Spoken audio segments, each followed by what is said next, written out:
Alright, so let's continue. I have eaten and I'm happy because I am not hungry, I am full. So let's continue with Luke's story. Woods. After departing from the camp, you decide to go with Luke. From the exasperated look on his face, you can tell he's formulating a speech to convince you to go back. 俺と一緒に来たら危険だ。遠野和弘という人間はな。Stop, Luke, let me say something before you go off. I want to ask about the mission you came here for. Is it confidential and does it require you to work alone? If it is, then I'll turn back right now and not get in your way. Don't think of lying to me. I can tell if you do. わかったよ。任務の内容については話せないけど、確かに単独行動しろとまでは言われてないよ。Like you said, the NSB doesn't handle ordinary theft cases. Even if Ott was suspected of hiding gold, arresting him and putting him on trial isn't your objective, is it? 管轄かどうかっていう話ならそうなるな。でも今回のイベントは参加者が多い。遠野が他人に危害を加えない保証がない以上、あいつから目を離すわけにはいかない。それに中林さんが本当に遠野に復讐しようと考えてるなら、なおさら放ってはおけない。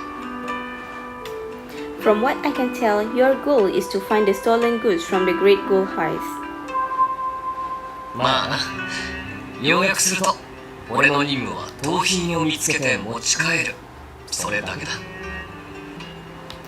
Then I really do need to stick with you. はい？どうしてそうなるんだよ。Instead of directly capturing Ott, what you actually need is for him to tell you about the stolen loot. A big, tough guy like you who look in his element around here will only put Ott on guard. He'll probably think you're a treasure hunter or the police and refuse to cooperate. You know, someone who just got his sentence commuted with sketchy methods is probably going to be extremely mistrustful of others. To lower his guard, you'll need a female partner so you can pretend to be lovers on vacation.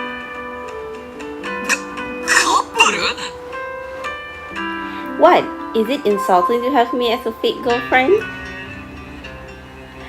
People mistake us for a couple all the time and I've never pushed you away because of it. いやいやいや、そうじゃないって。Luke repeatedly shakes his head and waves his arms in panic. So you'll agree? ああ、そうするしかなさそうだしな。Great, let's go then. When it comes an outdoor survival event, you're absolutely the best partner to have. まったくしょうがないな。でも、俺と一緒に行動するなら、先に3つだけ約束してくれ。じゃなきゃ連れて行かないからな。Go on, I'm listening. 1つ、俺の指示には絶対従うこと。撤退するって言ったら撤退する。無理は禁物だ。2つ、いかなる状況においても、お前の安全を最優先に考えること。これだけは、お前が何を言おうと絶対に譲れない。相手が盗品の情報、あるいは盗品そのものでお前を脅したとしても、必ず自分の安全を優先してくれ。たとえ俺が人質に取られたとしてもだ。わかったか？ Look, don't be ridiculous. How could you get into danger? いいから、約束してくれ。I promise you, I won't cause any trouble. Don't worry, I wouldn't have asked to join you if I wasn't prepared. I brought all the necessary supplies and equipment. Before coming here, I learned some survival skills and even attended a wrestling class. 格闘技習いたいなら俺が教えたのに。You teach me. You've been swamped with work every day of the week. You want me to train with you at 5 in the morning? I also have work, Detective Pierce. だよな。ごめん。最近はちょっとな。もう少しで落ち着くから、そしたら。We're getting off topic. Come on. What's the third condition? 3つ目の約束は Before he finishes, Luke grabs his backpack and runs. Hey, you! 最後に目的地に着いた人が昼飯当番ってこと Luke, you cheater, stop right there. Luke deliberately slows down his military pace, allowing you to catch up to him. Out's GPS signal up ahead grows closer and closer. Soon, you'll meet the primary target of your mission.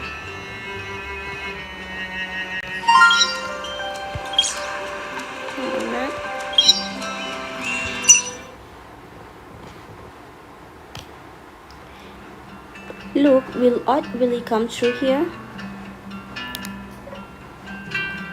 You and Luke lie in the underbush, carefully observing the nearby forest for movement. 彼の行動ルートから見ればそうだけど Luke fiddles with his phone. He looks puzzled.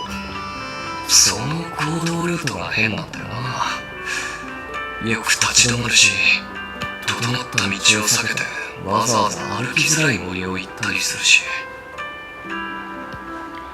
I checked his terminal position. Ever since reception made that fake announcement, his location hasn't moved. He must have thrown his terminal away right afterwards. そうかもな。俺がつけた発信機も動かなくなったぞ。発信機の位置はここから近いな。よし、3分だけ待とう。もし動きがなければ様子を見に行く。Okay. Lying in the grass makes you feel somewhat uncomfortable.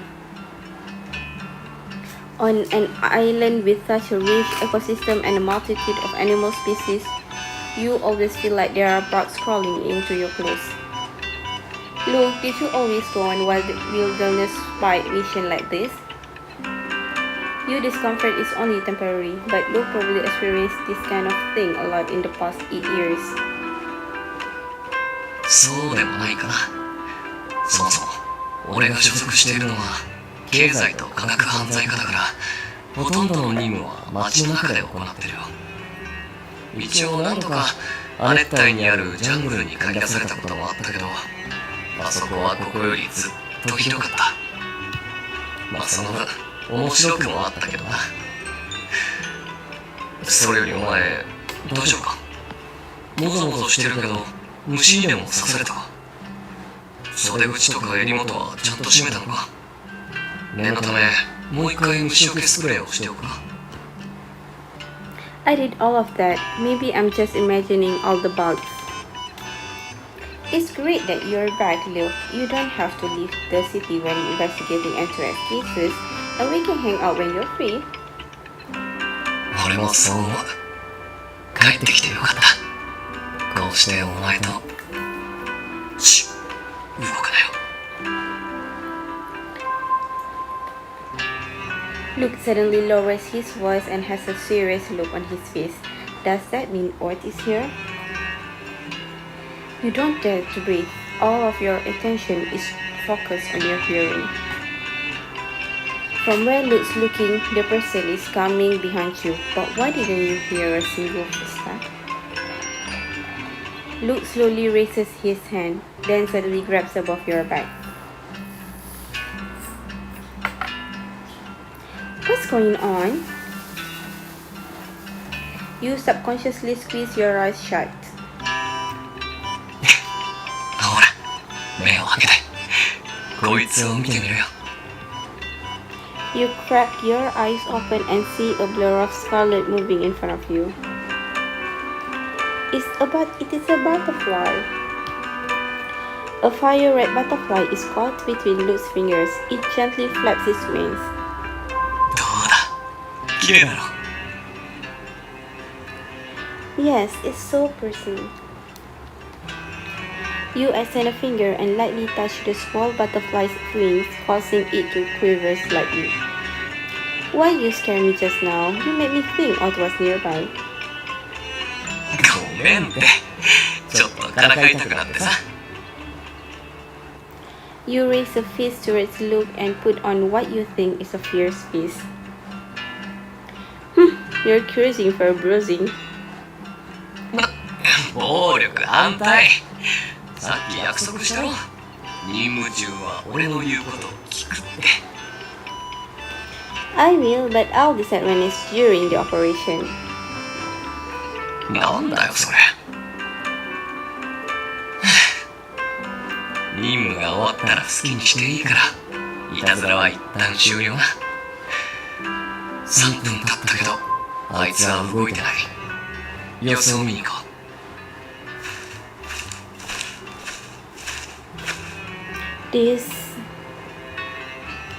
When you reach Odd's GPS position, you don't see anyone at all. Beneath the towering trees, a functioning tracker lies in the grass. When we were coming over 10 minutes ago, this tracker was still moving. Odd must have just noticed it. If he left the tracker here, then he couldn't have gotten far. Let's look around here. Luke squats down and carefully examines the tracker. From time to time, he takes a few steps and parts the grass to examine the area. He's so focused that he doesn't hear you at all. Hey, you find anything? Watching Luke, you don't dare move in case you disturb the scene. He used a tree trunk to lean over and tap him. トモはこの近くにいない What? No way. A normal person walks at a speed about 4 kilometers per hour. If it's only been 10 minutes since he stopped moving, he should be within 700 meters from here. Luke stands up and puts the pea-sized locator that Odd dropped into his pocket. He then hands you the white feather. 確かにトモは近くにはいないこの発信機を捨てたのはあいつじゃないんだ You take the feather and look at it, understanding what Luke means. It's a bird? そうださっき調べてみたけどこれはノスタカモメの羽だトモの端末は島に上陸したっきり動いていないそれはとっくに捨てられたんだろうトモは頭の切れるやつだおそらく発信機をつけられたと気づいた後あいつはそのまま地面には捨てなかったあいつは俺たちの追跡から徹底的に逃げるために近くにいたノスタカモメを捕まえて発信機をカモメにつけたんだ俺たちを少しでも遠ざけて時間稼ぎをするために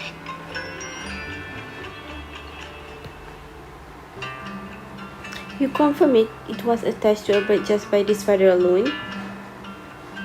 この羽だけじゃない足跡がないのも証拠の一つだこの木の周り俺たち二人以外第三者が移動したような足跡や痕跡がない遠野は人間だ鳥のようには飛べないだろうそれにあいつの行動ルートがおかしいって言ったの覚えてるだろあれは遠野が移動していたわけじゃなくて鳥の移動ルートだったんだそしてその鳥はここに来た時発信機を落とした Then where are we going to find him? 簡単だよあいつがノスタカモメを捕まえた場所から探せばいいノスタカモメはとても賢い鳥だから捕まえるのは結構難しいんだただ餌を食べるときは無防備になる捕まえるならそのタイミングを狙うしかないこの島のノスタカモメの生息地の中で一つだけ遠野の痕跡と重なる場所がある。そこならあいつの痕跡を見つけられるかもしれない。例えば足跡とか。そしたら発信機がなくても遠野の行方は把握できる。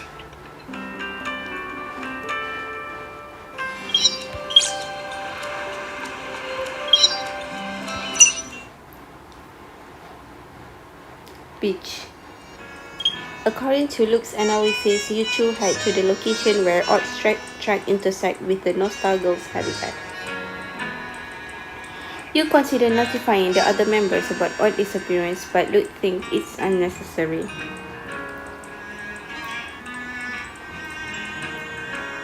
Should we tell the others that Odd disappeared?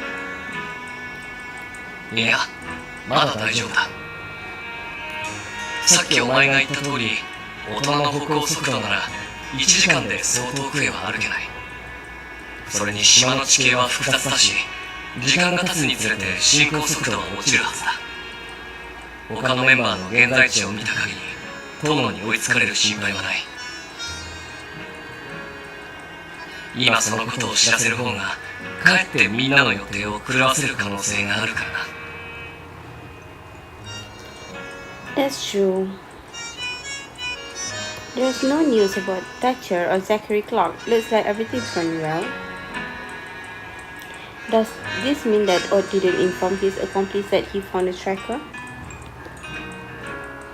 Clark, who brought Odd to North Star, is undoubtedly his accomplice, but Thatcher is merely under 俺たち以 suspicion. 外の参加者はみんな島に上陸する前に通信機器を置いてきているはずだ。遠野が端末を捨てたなら短時間で山崎さんや松田さんと連絡を取るのは難しい。でも松田さんは今回のイベントの企画者でスポンサーだ。俺たちみたいに何か細工をしたかもしれない。You've been suspicious of Bright Statue this whole time. Why? 松田さんが俺が探してる盗品と一番関わりがありそうだからだ。Hearing Luke mention the missing treasure, you stop asking questions despite your curiosity. とりあえずノスタカモメの生息地へ急ごう。そこで遠野の痕跡が見つけられなかったらすぐ他のメンバーに連絡するから。Fortunately, you do find footprints in the Nostalgirl's habitat. However, there are so many footprints here. Can you tell which one are Odd's? 遠野の身長は173センチ、体重は62キロ、靴のサイズは 25.5 だ。この情報で足跡を選別するしかないな。But a lot of treasure hunters obviously landed here. Many of the footprints are overlapping. How can you? All I can do is to help you measure which footprints are size 41. それで十分さ。重なった足跡は俺に任せろ。我が知り合いになるワトソン君には足跡の計測を任せよう。One of the event's landing sites was close to here. There were around 20 to 30 treasure hunters here. You thought footprint screening would be more time consuming, but Luke already has a preliminary conclusion. どうやらここを通ったトレジャーハンターたちは女性の方が多かったみたいだな。靴のサイズ、歩幅、身長と背負ってる荷物の重さからして遠野の特徴に当てはまる足跡は2組だけが。This set here meets the requirement, and it seems this person didn't go to the same way as everyone else.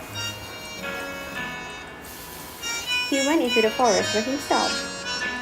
反対にこっちの足跡はみんなと一緒に移動しているな。方向的に近くのキャンプへと向かってる。Let's split up and work separately so we can confirm Odd's location as soon as possible. ちょっと待ってくれ。遠野が島に来たのは何もイベントのためじゃないはずだ。商品はとても豪華だけど、出国したばかりの遠野が目立つようなことをするとは思えない。それにあいつの原型が合法的なものかどうかも不明だしな。Therefore, the person who went off alone is more likely odds. 10 years ago, in order to recover the stolen goods, Nation A police searched the entire island, but they found nothing. That means the loot is not somewhere that easily accessible. That's why I think odds wouldn't move with other treasure hunters. Because the place he's going to is probably very remote and inaccessible. でも、これはあくまで俺たちの推測だ。キャンプに向かってる足跡の追跡はお前に任せる。絶対に気は抜くなよ。足跡が密集している方向に進むんだ。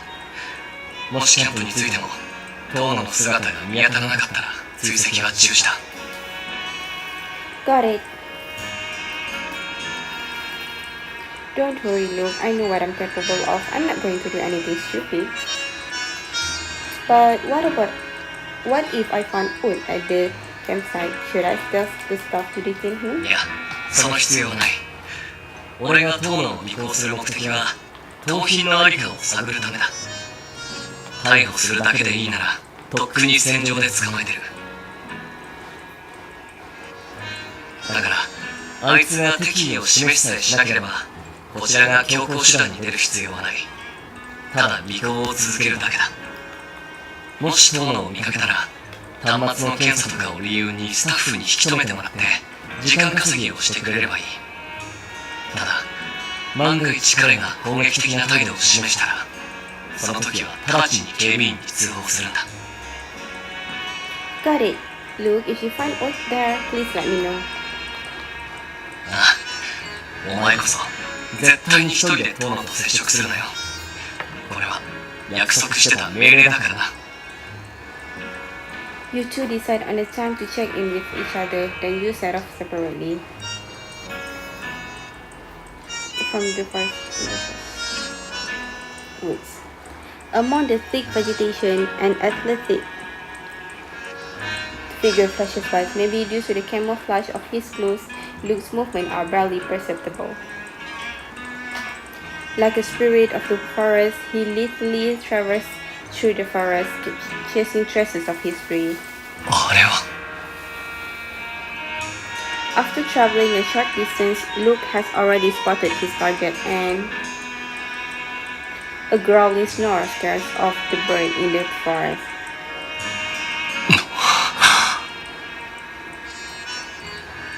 Being cautious, Luke takes out his binoculars and carefully observes his target. The person looks to be in their 40s, and he doesn't resemble Odd at all. He sleeps soundly in the こっちが外れだったのか。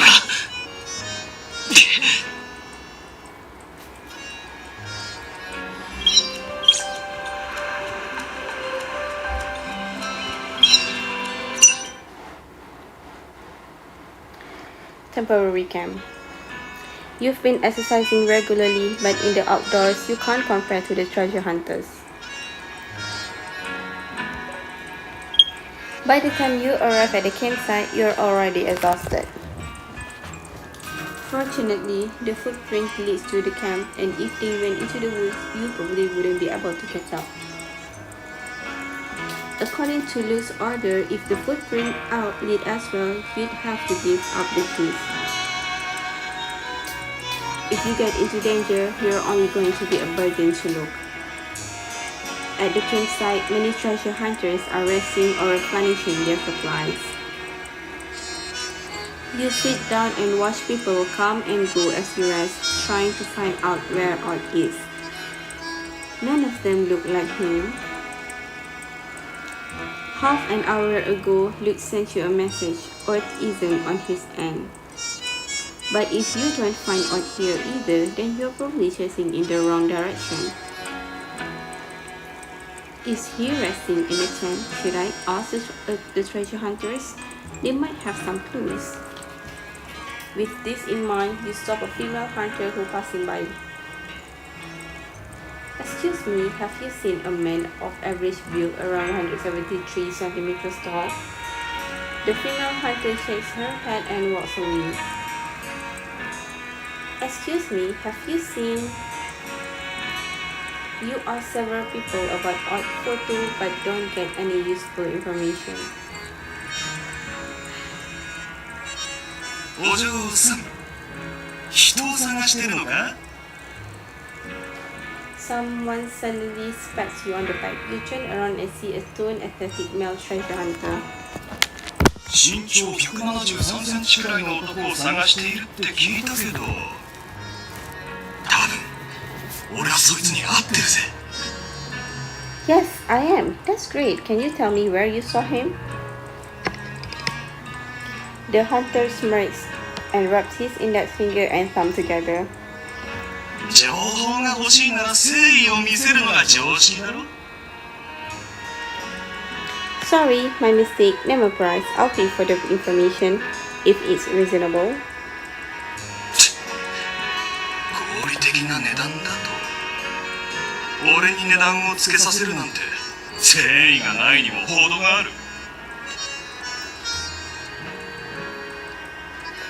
Does he really think you're an idiot?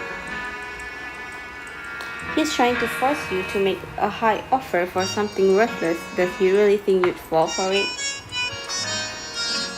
There are so many people here who could have walked with my friend. I'm sure someone has seen him. If you're trying to rip me off, I'm afraid you've got the wrong person. ちょっと待てよ。 Seeing you are about to leave, he tries to grab you. Take your hands off of me. You shake off his grip. You're at the campsite with stuff present, so you should be safe. However, when he had suddenly approached you, you had noticed something on his shoulder. Is that the father from a Nostal girl? 俺は本当にそいつの居場所を知ってるんだよ。報酬はイベントコイン10枚。それでいいだろ。 Gold coins are the event currency. With enough saved up, you can redeem them for rewards, similar to casinos and their chips. Neither of you are here for treasure hunt event, but for the sake of convenience, Luke had given each of you one bag. 10 gold coins. Deal. Tell me. You place the gold coins in one side of the table. While waiting for him to talk, you carefully assess him. He's no more than 170 centimeters. Average build maybe around 60 確 kilograms. かそいつはキャンプを出て西にある森の方に行ったよ。あっちに宝の手がかりがあるはずだ。とかつぶやいてたな。 So that's where he is. The forest to the west, that doesn't seem to be part of event area. You open the map on your watch. The forest is a long way from the campsite and it close to a cave. Why would Ott want to stay there? Isn't it more convenient and comfortable to rest in a camp? なあ、道案内をしてやろうか。コインを10枚追加してくれればそこに連れて行ってやってもいいけど。 Show me the way.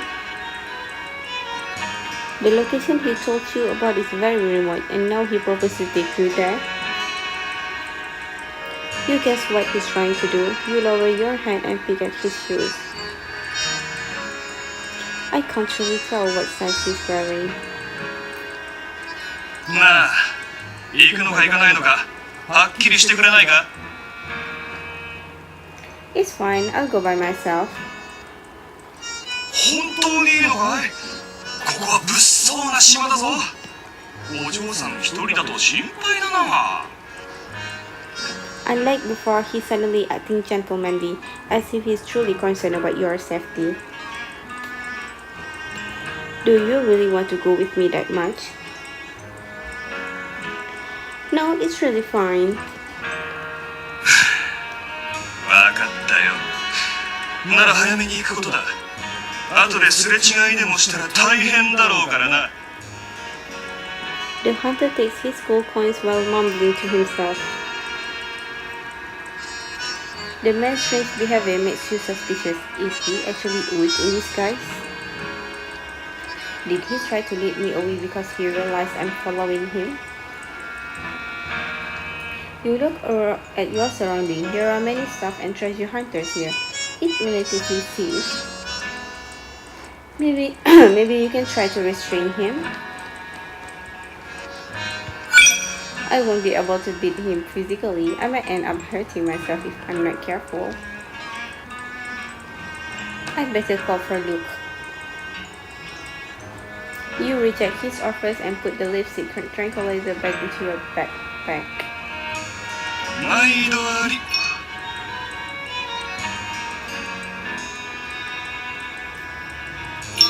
イベントは始まったばかりだぞ。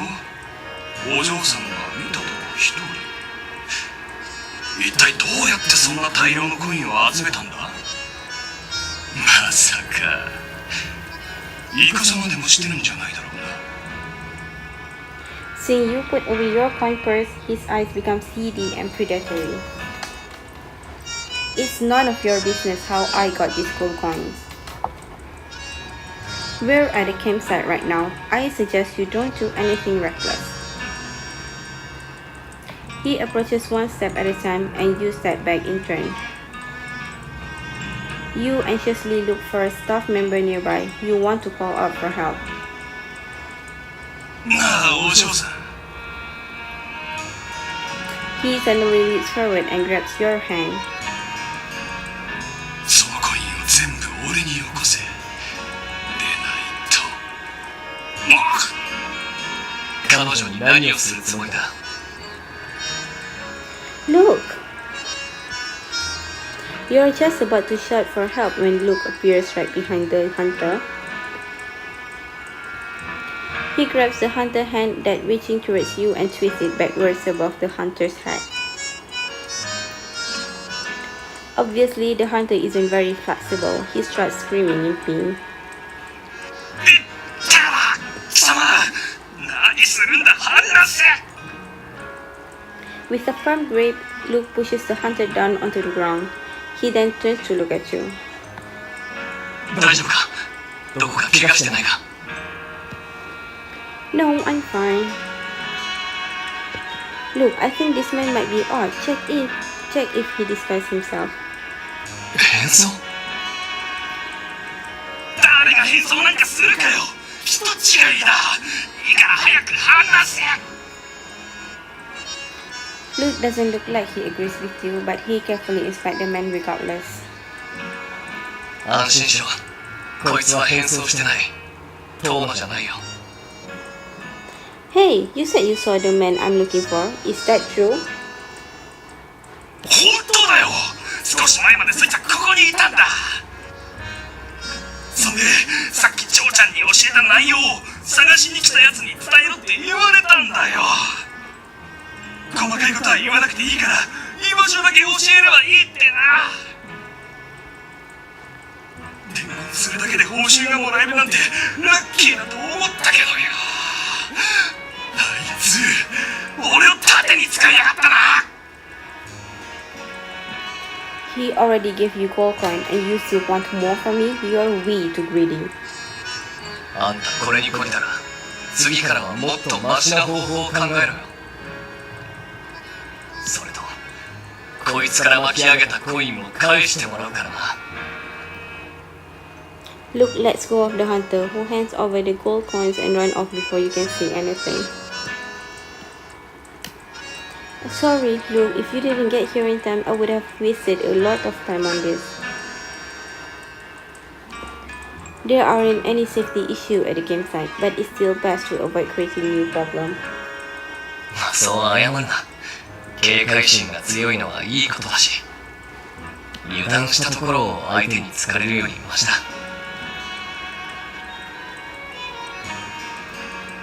You're always able to find excuses from me. Now what do we do? Are we going to the place the treasure hunter talked about to see the orcs? そうだな。遠野がそこを離れる前に行こう。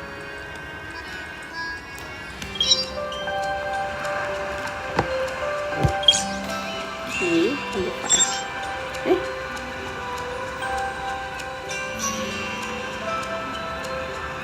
Oh, Oh, there.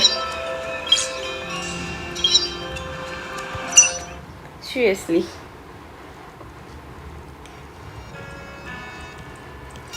The fact that Odd left you a message means he's aware you're tracking him. He noticed that you were alone, so he tried to bait you out. To avoid being seen by a potentially hidden Odd, you and Luke secretly make your way over. Luke, what did the staff say about the respirator tube? On his way to the camp, Luke had found a damaged tube by the river. It had belonged to a diving respirator. 10年前、トモが通報した後から、英国の警察はモスタ島の本格的な捜査を始めたんだ。それから10年もの間、英国は何度も捜査隊を島に派遣してたけど、結局収穫はなし。もしまだ本当に盗品が島にあるんだとしたら、水中あるいは鍾乳洞に流れる川の中くらいかもな。遠野が身分を偽ってまで島に来たのは、その盗品を探すために違いない。その考えが間違ってなければ、あいつは必ず川、海辺、あるいは洞窟の付近に現れる。Luke has long speculated that Odd might go underwater, so you two suspect that the tube is his. Before leaving the camp, Luke asked the staff about the materials they supply. なあ、スタッフに聞いたところ、ダイビング用のチューブを探していた人は確かにいたみたいだ。だけど今回のイベントでは、水中に手がかりを設置していないらしく、そもそもそんなものは用意していなかったんだと。それと、遠野の写真もスタッフに見せたけど、やっぱりチューブのことを聞きに来た人と同じだってさ。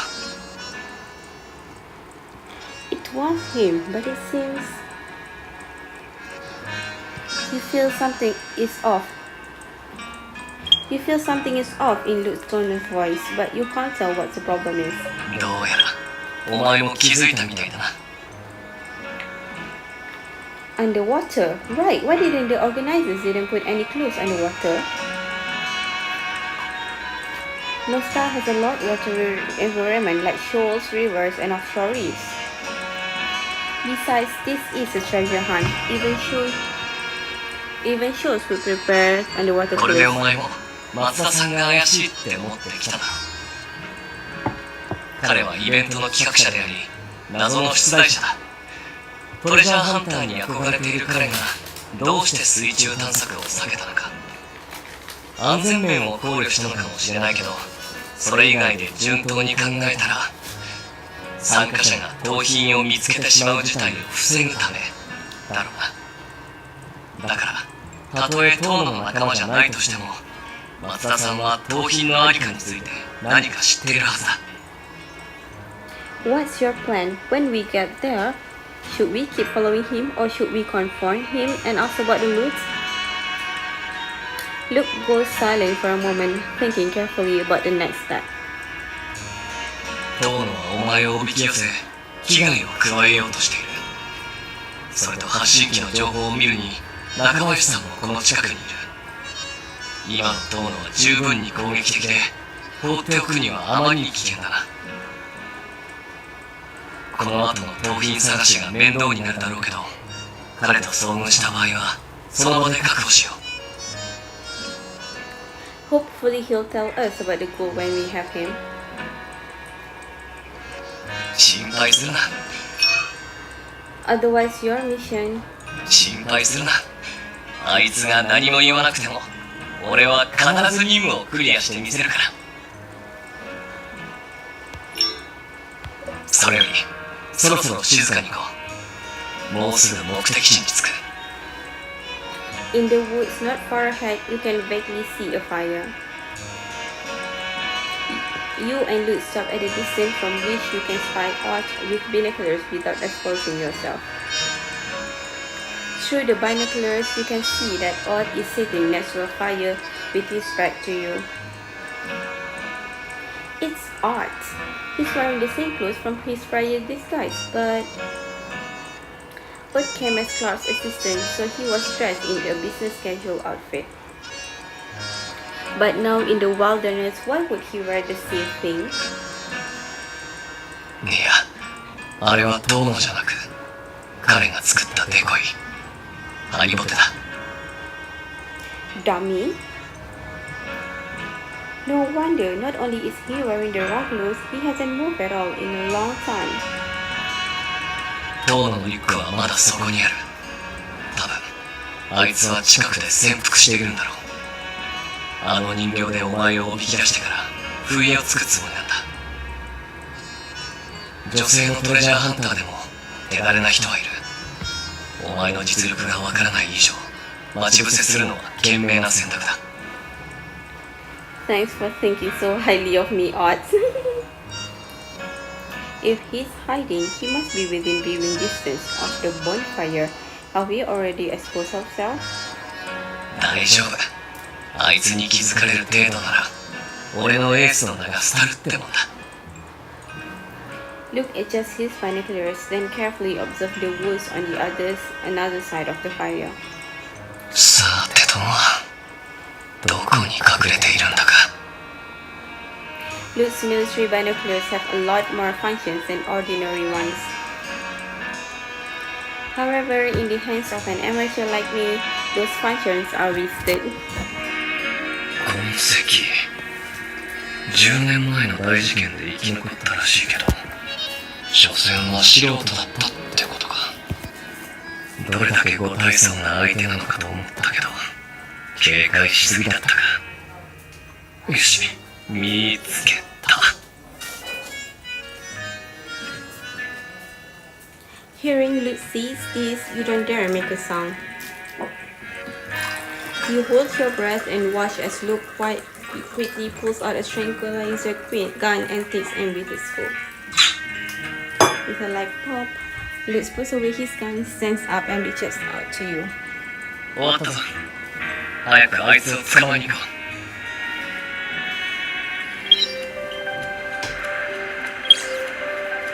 Alright, so wait for a while.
Oh my god.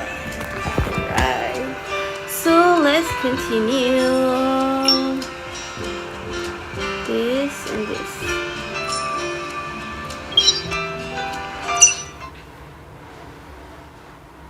Mountain forest. Luke tranquilizer dart his art. The powerful anesthetic drops him instantly without a struggle. You open Odd's backpack and look through it, and then you look at Odd himself. Look, the way you pick him up out of the grass is like someone holding a chicken. だって、こいつを見失ったこと自体十分恥ずかしいことなんだからな。こんなところを同僚に知られでもしたら、もう終わりだぞ。それに、誰かさんが頻繁に山崎さんと接触なんかしなければ、俺は船にいた時から塔の後をつけられたんだ。この目でしっかり見張れていれば、こんな面倒なことにならなかったんだよ。Luke's words make him sound resentful, but he isn't being serious because this is just how things are at the Emirates. No matter how well they work together, they always like to have a go at each other. Men will be teenagers until they die. The cumulative age is 6 at most. Among the regular supplies in Oat's belongings, you find a mobile phone, a knife, and a pistol. You already found a used diving suit and a broken respirator. He went underwater but didn't find the loot. Does he not know its exact location? スタッフにダイビングチューブの確認をすることだ。きっと盗品について何かしらの情報は持っているんだろう。例えば場所の特定まではできていないけど、可能性の高い場所は知ってるとかな。まあ何にせよ、詳しいことは本人から直接聞き出せばいいさ。And this, a sheet of parchment, is the only thing in Odd's backpack with words on it. The parchment looks quite old. It has gone soft and parts of it are dirty. The words were written with fountain pen ink. It seems to be a poem. 彼は白昼を歩く。私は昨日であり、今日であり、明日でもある。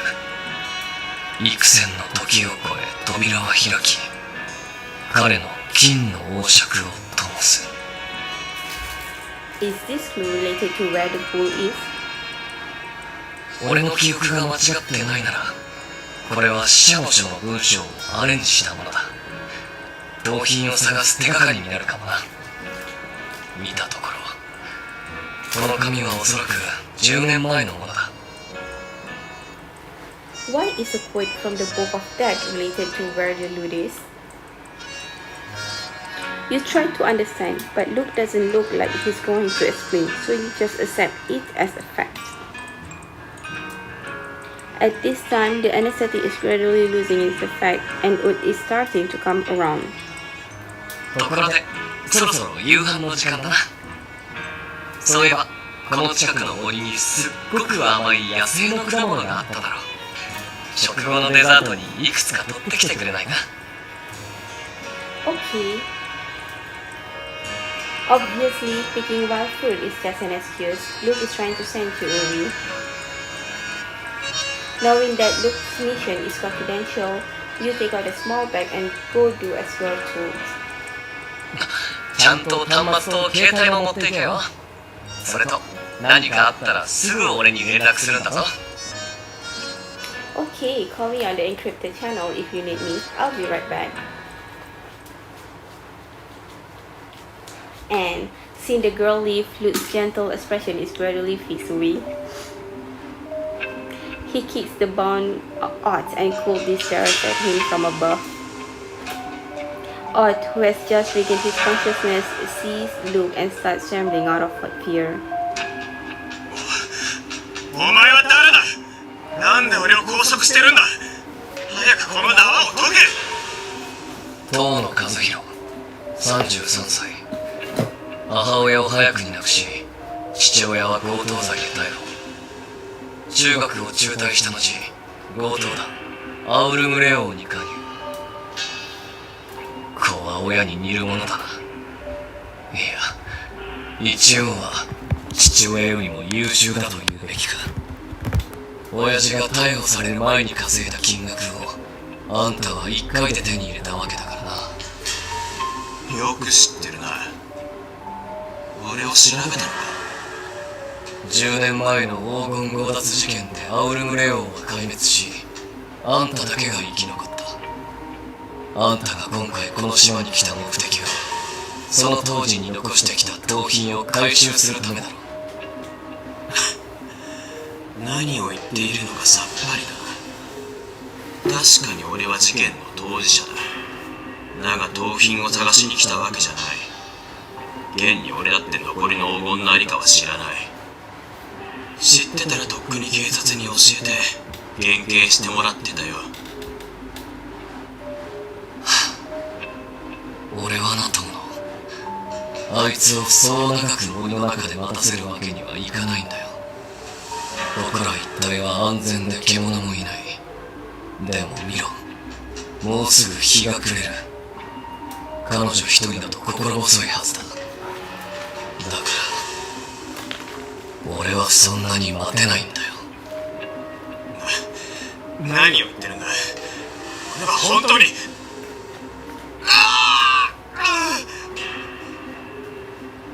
Luke grabs Odd Bond's hand, pinches the distal joint of his left-ended finger and gives it a light pound. 何度も言わせるなよ。俺には時間がないんだ。いろいろとな。けど怖がらなくてもいい。俺は暴力が嫌いだからな。今のも第一関節を脱臼させただけだ。すぐに戻せる。もちろん何も話さないならそのままだ。我慢も結構だけど、時間が経つと体に影響あるらしいから俺はおすすめしない。待ってくれ。俺は。いいか、俺はただのトレジャーハンターでお宝が欲しいだけなんだ。あんたがどうなろうと興味はない。自分の立場をよく考えてみるんだな。As the sky slowly darkens, the muted lightning makes Luke's whole smile even more 仲間に menacing. 助けを求めようとしても無駄だ。というより、本当に助けてくれる仲間なんているのか。あの事件を経てなおこの島で笑ってられるあんたのことだ。他の奴らもただの駒にしか見えてないんだ。ああ、そうだ。アウルムレ王に父親を殺された中林さんも確かこの辺りにいるんだったな。あんたがここにいるって教えたら彼はどうするだろうな。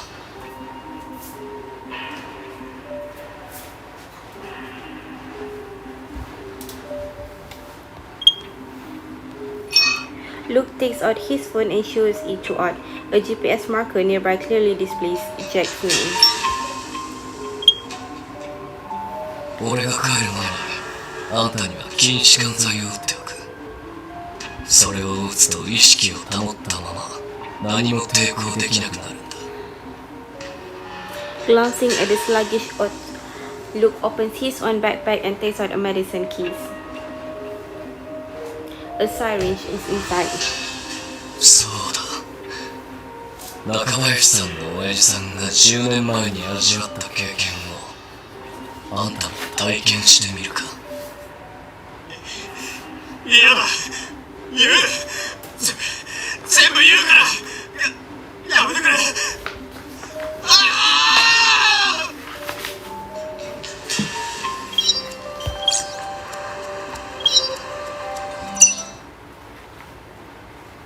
Mountain Field.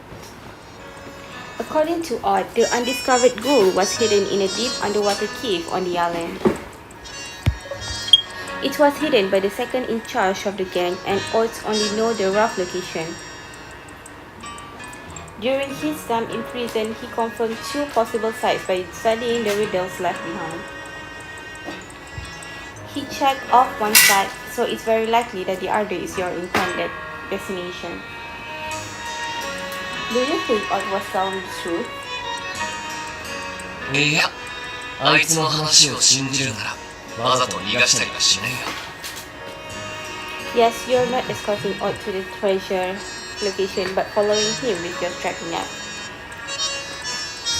After Luke finished interrogating Odd, the two of you stayed at the same site to have dinner. As soon as it got dark, you and Luke pretend to be so tired that you both fell asleep. I think he has found a chance to escape, but he hasn't realized that the two of you intentionally let him escape. あいつは当時の盗品が黄金だと言っていた。けどそれは明らかな嘘だ。俺たちが死者の書に関わる謎を見つけたと知った後、あいつは黄金が西の山にある迷信の神殿にあると言っていた。On the mountain top, he probably forgot that there is a diving suit in his backpack. After you confronted him, he thought he found chance to escape. So he's either trying to seek help from his partner or he's rushing to get the treasure out. Odd is too busy to worry about revenge or harming other people right now. いや、あいつは仲間になんか頼らないさ。多分今は宝の埋蔵地に向かってるはずだ。さっきあいつの荷物の中から携帯を見つけたろ。あの携帯は一つの番号しかかけることができない。仲間と連絡するために用意したんだろうな。つまり必要があるなら電話をかければいい。あいつにとって今は宝を見つけることが最優先事項なんだ。Someone who can give out a phone like that is very likely that his partner is Bryce Thatcher. An ordinary person wouldn't be able to bypass security and bring a phone here. 俺も同意見だ。こんなことができるのはイベントの主催側、泉や松田さんくらいだろう。 Why doesn't Wood check whether he's being tracked this time? 逃げ出すことに必死になってて、そこまで考える余裕がなかったんだろう。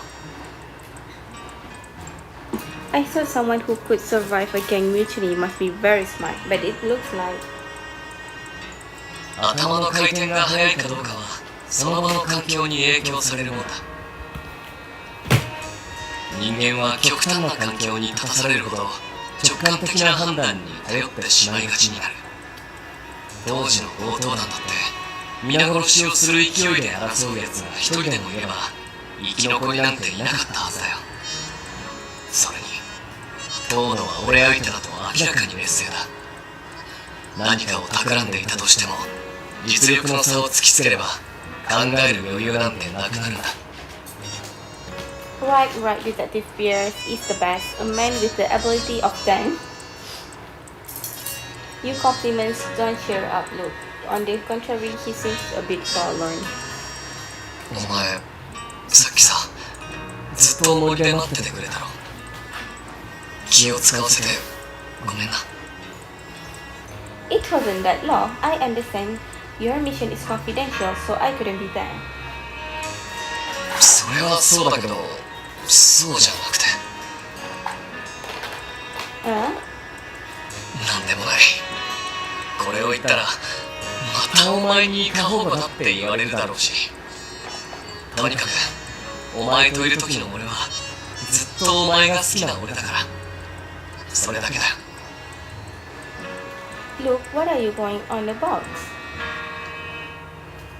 The person you like? 別に何でもないって。ていうか、カップルのふりをしろって言ったのはお前だろ。その続きみたいなもんだから。I'm sacrificing myself for the common good. No more nonsense. Let's see where out he is headed. ああ、そうだ。Luke enlarged the tracking app map, but has stopped in a cave not far ahead of you. 洞窟。もし推理が合っているなら、そこには川が流れているはずだ。Let's catch up with him and find the loot. Then your mission will be complete. You and Luke move on ahead, but when you arrive, what you see is totally different from what you're expecting.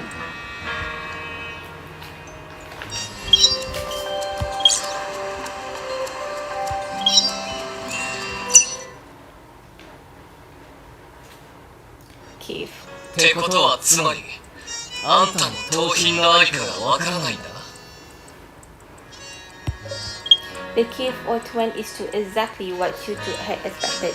It has a stream leading underground. A large amount of fluorescent algae floats on the stream surface, lighting up the entire cave with a blue glow. When you arrive, Oath is already searching for the loot underwater. You two wait for him by the riverbank. He returns utterly devastated. あいつはここだって言ってたのに騙しやがったのか。 Who's she? うちの副団長柳沢あまねだよ。黄金を隠したのは彼女だ。隠し場所は彼女しか知らない。 Still going on insists on the goal. Is he not going to tell us the truth? 黄金の隠し場所は謎に隠されてたんじゃないのか。どうして副団長が直々に教えたことになってるんだ。あの謎は彼女が他人の目をごまかすためにでっち上げたものだ。何の役にも立たないさ。お前らがあの謎に気づいてたみたいだから流れで謎を解いたことにしただけだ。ならあんたはなぜ副団長が教えた情報が本物だと確信できるんだ。But goes silent. It seems he doesn't want to answer this question. どうした？また口が聞けなくなったのか。Luke, you never felt such a cold chill emanate from Luke. He always felt like a warm person, even when he's angry on occasion. He's very hard, not frigid cold. It seems intimidated by Luke and said to involuntarily tremble. いや、柳沢は俺の恋人だったんだ。恋人だった？苦難を共にするはずだったお前の兄弟たちは全員黄金のために争って死んだ。その恋人がお前を騙していないとどうして言い切れる？あいつが俺を騙すはずはない。そもそもあいつは島を出て俺と結婚するために黄金を隠したんだ。あの場で黄金を山分けしていればアウルムレ王が滅びることはなかったんだ。全部あの女が悪いんだ。 So you think it's all Jen Winston's fault? Otto chauvinistic remarks make you furious. She hit the goal so you could live a better life and you now blame it on her? She was blind to have loved you. When she died in the mutiny, you didn't even think about helping her, did you? これに何ができるって言うんだ。保身すらも難しい下っ端の俺に副団長まで助けられるわけないだろ。それにあの女は死ぬまで俺に生きてほしいと願ってたんだよ。俺はあいつの願いを叶えるために通報したんだよ。 Aren't you contradicting yourself? You called the police to not disappoint her, but you lied about the goal. You're just greedy. You were dreaming about becoming a billionaire after you got out of prison. けど結局のところは俺だって黄金を見つけられてないだろ。バカ、俺を騙す必要なんてないだろ。自分が死んだら黄金を隠しても無駄じゃないか。俺も黄金の隠し場所はわからない。これでもういいだろ。いい加減俺を見逃してくれないか。見逃す？それは無理な相談だな。黄金の件はさておき、お前には人殺しの罪があるんだ。人殺し？俺は島に来てからずっとお前らに監視されてるんだ。人殺しなんてできるわけないだろ。今日はなかったとしても10年前はどうなんだ。 Just now, Arthur messaged us saying that he found evidence that would kill Orson. 10年前だって俺は仲間を誰一人殺してなんかない。そうか。なら思い出させてやろうか。お前は中林さんに言ったんだろう。お前が Before Luke can finish his sentence, O's phone rings.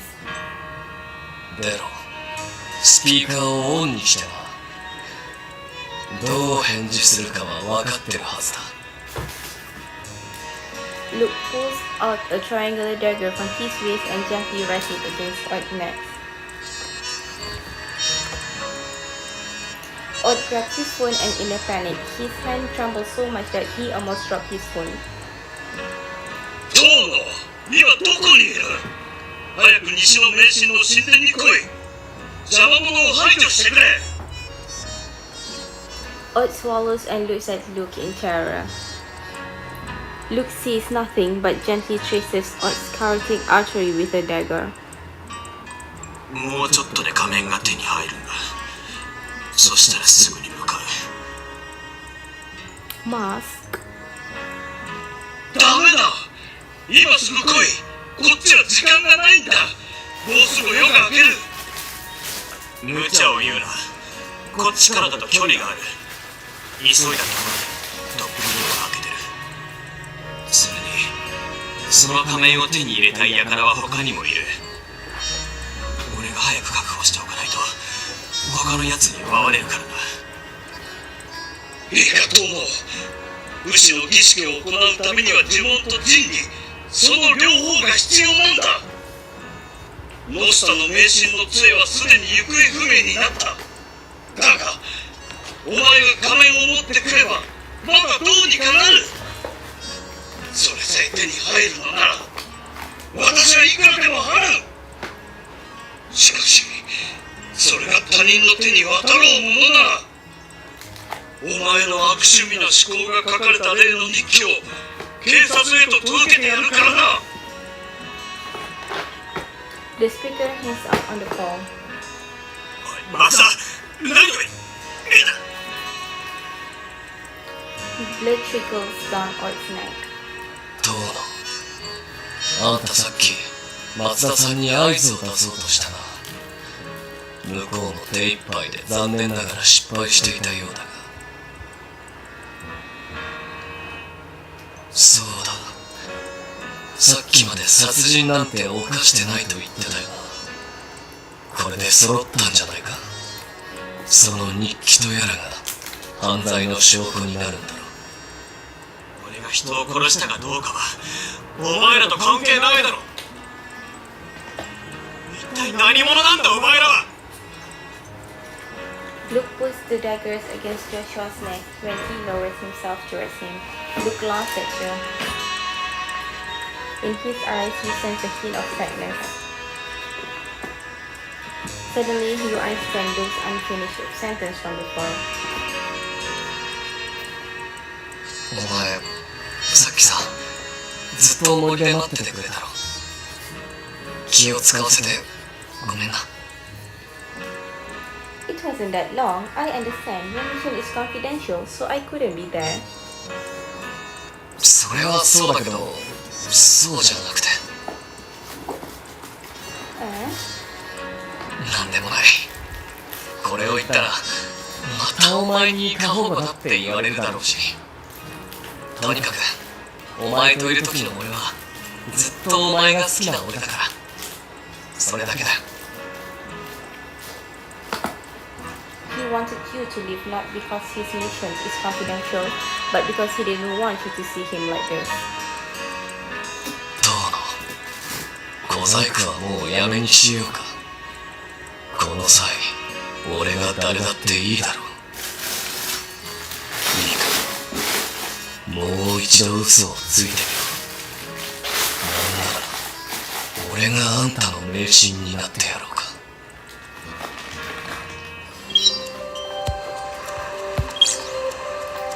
Okay, and then the last one.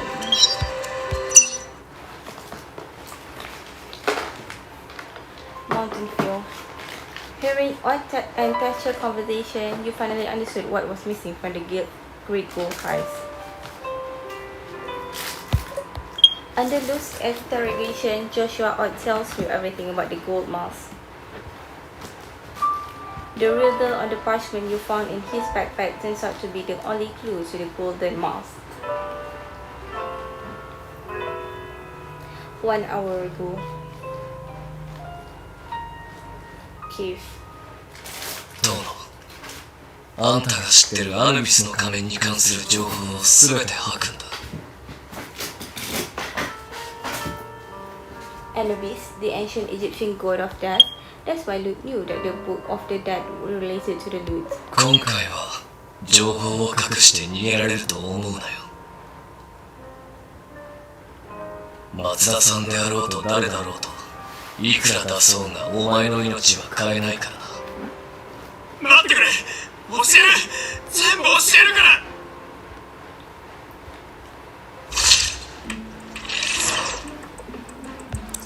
黄金の仮面の隠し場所について柳沢さんはあんたに何を教えたんだ？俺が彼女を裏切るのを懸念してたのか。はっきりとした情報は何も教えてくれなかった。何回か聞いてたら、彼女は例の謎解きを作ったんだ。お前らが見つけたやつだよ。So the riddles that you mentioned comes from the riddle? それは違う。アマネは確かに俺に隠し場所を教えてくれたんだ。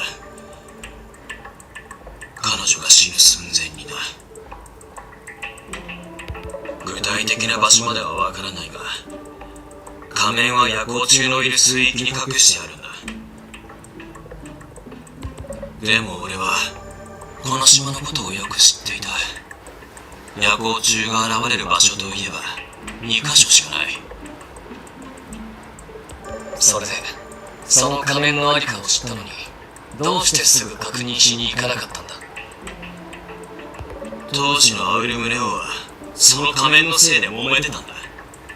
そんな時に探しに行ってたらアマネと同じ目に遭う。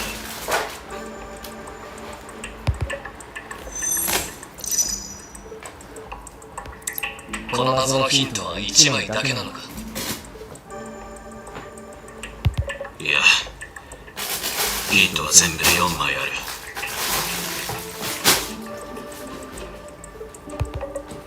Where are the other 3 parts of the riddle? 俺は3枚しか知らない。もう1枚は松田が持ってる。10年前に逮捕された時、1枚だけ船に落としたんだ。それを松田が持ってる。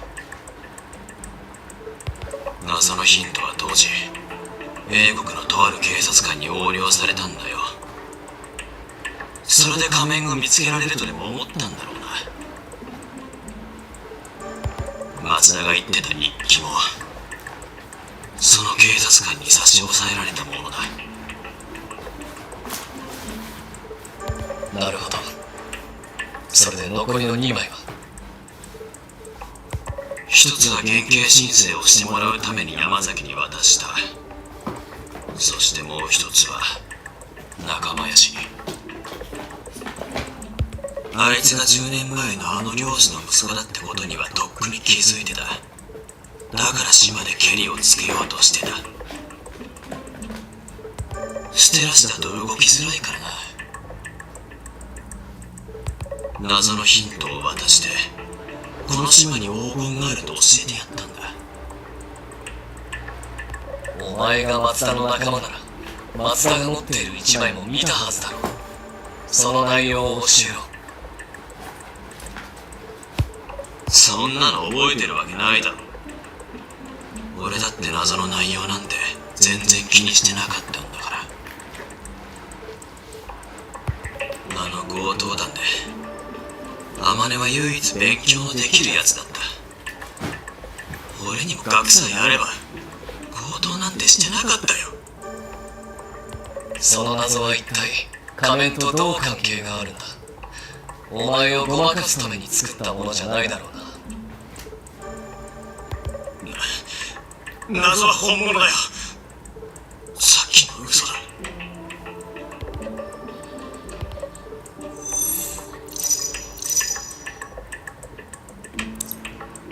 You'll be released from a prison in only 2 years. Why the sudden need to apply to have your sentence reduced? 早く出られるならそれに越したことはないだろう。それに仮面を売れば贅沢に暮らせるからな。でも今まで俺のために減刑を申請してくれそうな人はいなかった。そんなある日、パックスがこの島を買ったとニュースで見て、仮面が見つかったらヤバいと思ったんだ。てなかったら黄金の話で山崎と取引なんかしない。 You mean if Pax hadn't bought the island, you wouldn't have told Zachary their secret? そういうことだ。 What deal did you and Bryce make? As a rich man, he wouldn't be driven by money. Could it be that he simply wanted to own the item? 信じられないかもしれないけど、あいつは不死身になりたいんだそうだ。 Immortality? 松田は不治の病にかかってもう長くない。医者では治せないと知って他に寿命を延ばす方法を探していたんだと。その時ちょうど英国の警察官が金の仮面を見つけられないからって謎のヒントを売ったんだ。あの警察官は人を雇って考古学発掘チームを装い松田を騙した。このノスタ島に人を不死身にさせる魔法があるとそそのかしたんだ。魔法を発動するにはノスタの迷信の呪文と生死の力が宿る神器が必要で、その神器がアヌビスの金の仮面ってわけ。アヌビスはエジプトの神話に登場する死神だ。それだけでその魔法を信じたのか。俺が当時の唯一の生還者だと知って松田は俺に連絡してきたんだ。ちょうど俺も仮面を売る相手に困ってた。俺が欲しいのは金だからな。仮面だけ持ってても何の意味もない。だから松田と取引をした。俺が仮面を手に入れる代わりに松田が俺の新生活を保証してくれるってな。つまり山崎はとっくに捨て駒だったってことか。あいつは俺よりも強欲だったからな。自分で船まで手配してたらしいけど何をされるか分かったもんじゃない。となればやっぱり松田と組んだ方が確実だ。あいつが欲しいのは金じゃないからな。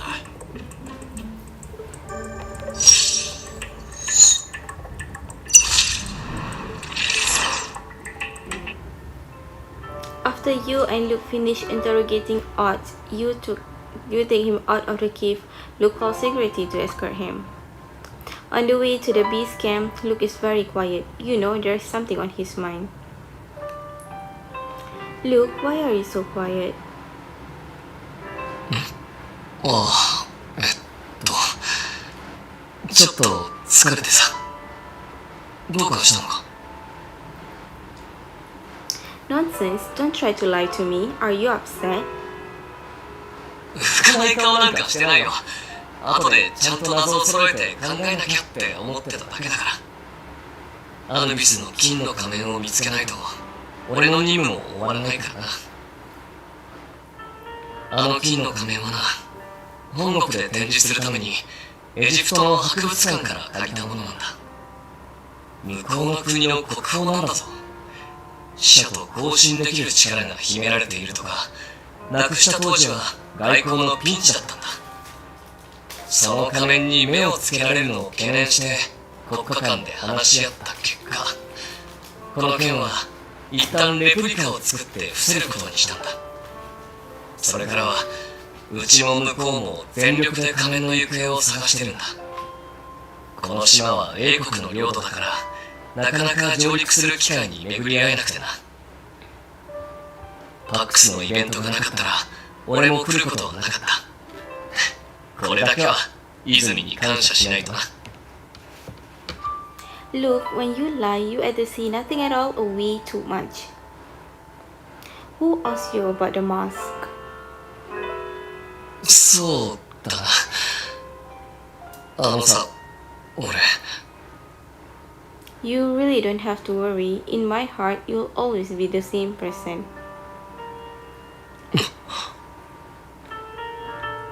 Do you remember what you said to me back at the campsite when I got the wrong person and made a mess? そう謝るな。警戒心が強いのはいいことだし、油断したところを相手に好かれるよりマシだ。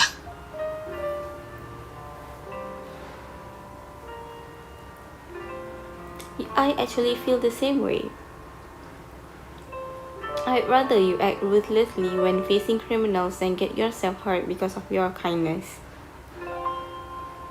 It's the nature of your profession dictates that you face dangers before ordinary people like us do. On the battlefield, there's a lot of things that can't be solved by words alone. As long as you're safe and sound by my side, then you'll always be the best look in my heart. Before you can react, Luke has already wrapped you up in his arms. The warmth of his body is like the rising sun, gently surrounding you with comfort. ありがとう。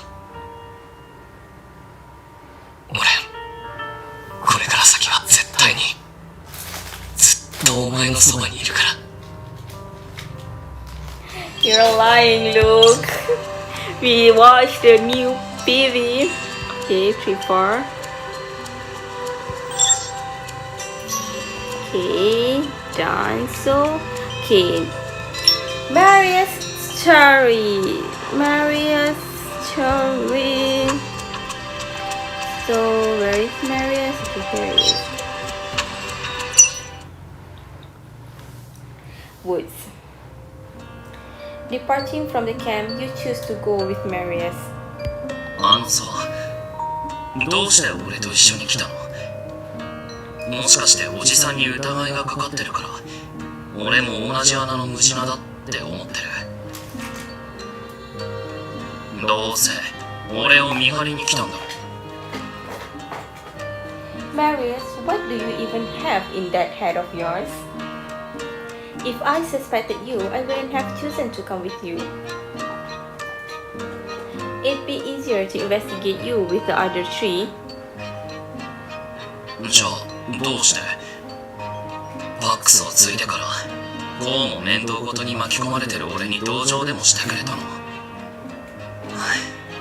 さすがに参ったよ。俺より運の悪い社長っているのか？ It isn't that either. You're young and you're just too of a fact, but I've always thought that you're just as capable as anyone else.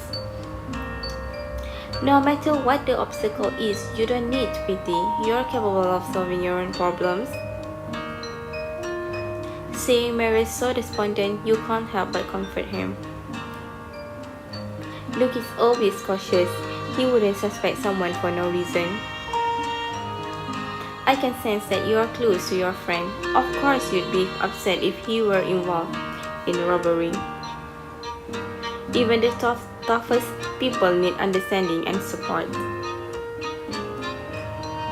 So I'll be with you the whole time. No matter what problem you encounter, I'll face them with you. そっか。ありがとう。やっぱりお姉さんにとっての一番は俺なんだね。Marius von Hagen, you tricked me again. His crestfallen and pitiful manner was an act. And you fell right into his hand. ごめんってば、そう怒らないで。こうでもしないとお姉さんは俺のこと励ましてくれないでしょ。Haha, yes, you're a treasure. That is what you are. そうそう、俺は甘えたがりだから。ってちょっと待った。なんかその言い方変じゃない？ So you've heard this song before, huh? 何それひどい。こんなに男前で仕事ができる幼稚園児なんていないと思うけど。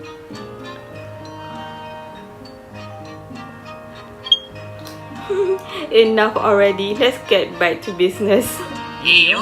冗談はやめて本題に入ろう。おじさんとイベントを開催することになった経緯だっけ？前々からパックスは冒険がテーマのパークを作ろうと思ってたんだ。そこでいろいろ調べてたら、ノスタ島の生態環境が一番理想的だったんだよ。本来の予定だと、そのテーマパークが完成した後で改めて宣伝を兼ねたイベントを企画するつもりでいたんだ。Did Bryce Thatcher give you the treasure hunt idea? ああ、今回のイベントはおじさんの方から提案してくれたんだ。そこで初めて彼が島を買いたがっていたことを知ったよ。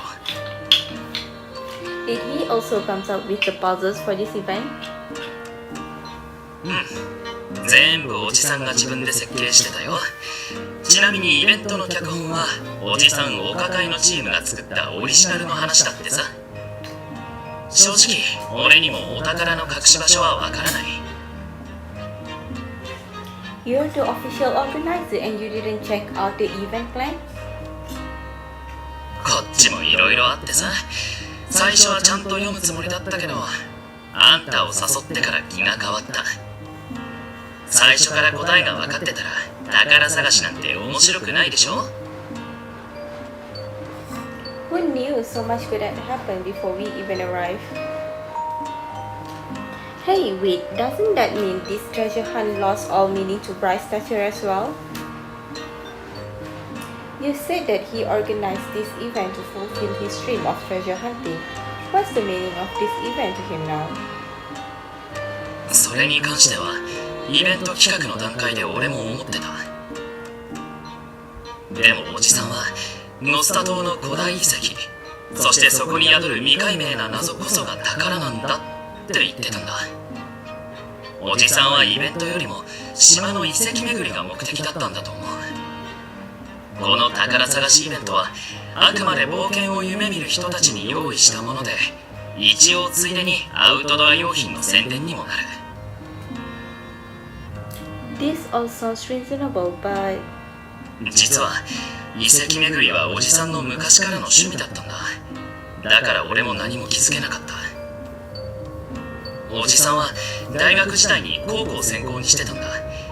ここの遺跡探索の話も趣味の延長だと思ってた。でももし彼が黄金強奪事件と関わりがあるなら、遺跡探索って理由は怪しくなってくる。 You look at the terminal on your wrist. There's nothing wrong with Bryce Thatcher's GPS location. It's in the forest up ahead. You then compare the location to the tracking apps, making sure that Bryce Thatcher's location is accurate. Bryce Thatcher is just up ahead. Let's catch up to him and see what we can find out. If Bryce Thatcher truly just wants to explore historical ruins, I'm sure he wouldn't reject his nephew, but if he has another agenda... 何としても俺たちを振り切ろうとするだろうな。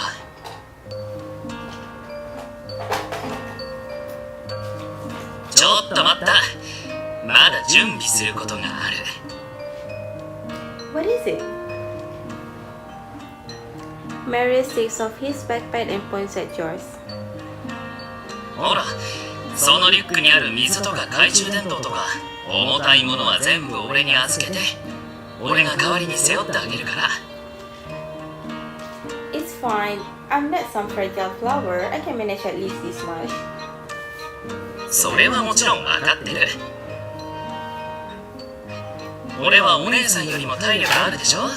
行動の効率を考えたら荷物は分担した方がいいと思う。Marius' reasoning could convince you. You remove some supplies from your backpack and place them on his. After everything is packed, you two are ready to go. よし、これでお姉さんの食料は全部俺が握ったな。これからは嫌でも俺についてくるしかないんだ。Marius von Hagen? You should have never trusted him. Marius.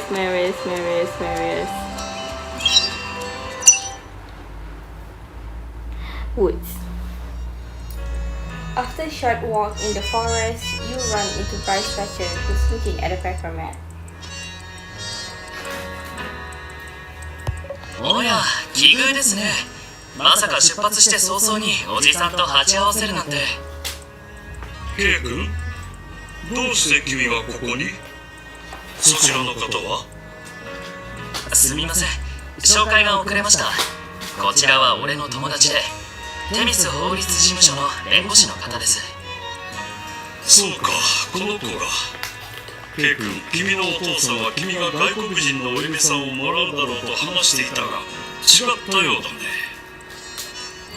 Mr. Thatcher, you misunderstand.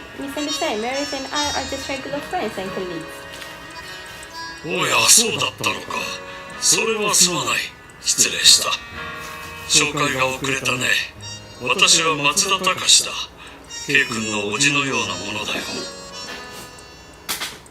Brass Thatcher apologizes to you, then turns around and shoots Marius with his vengeful glance. ああ、K 君、君はもっと頑張らないと。今のままじゃ全然ダメだよ。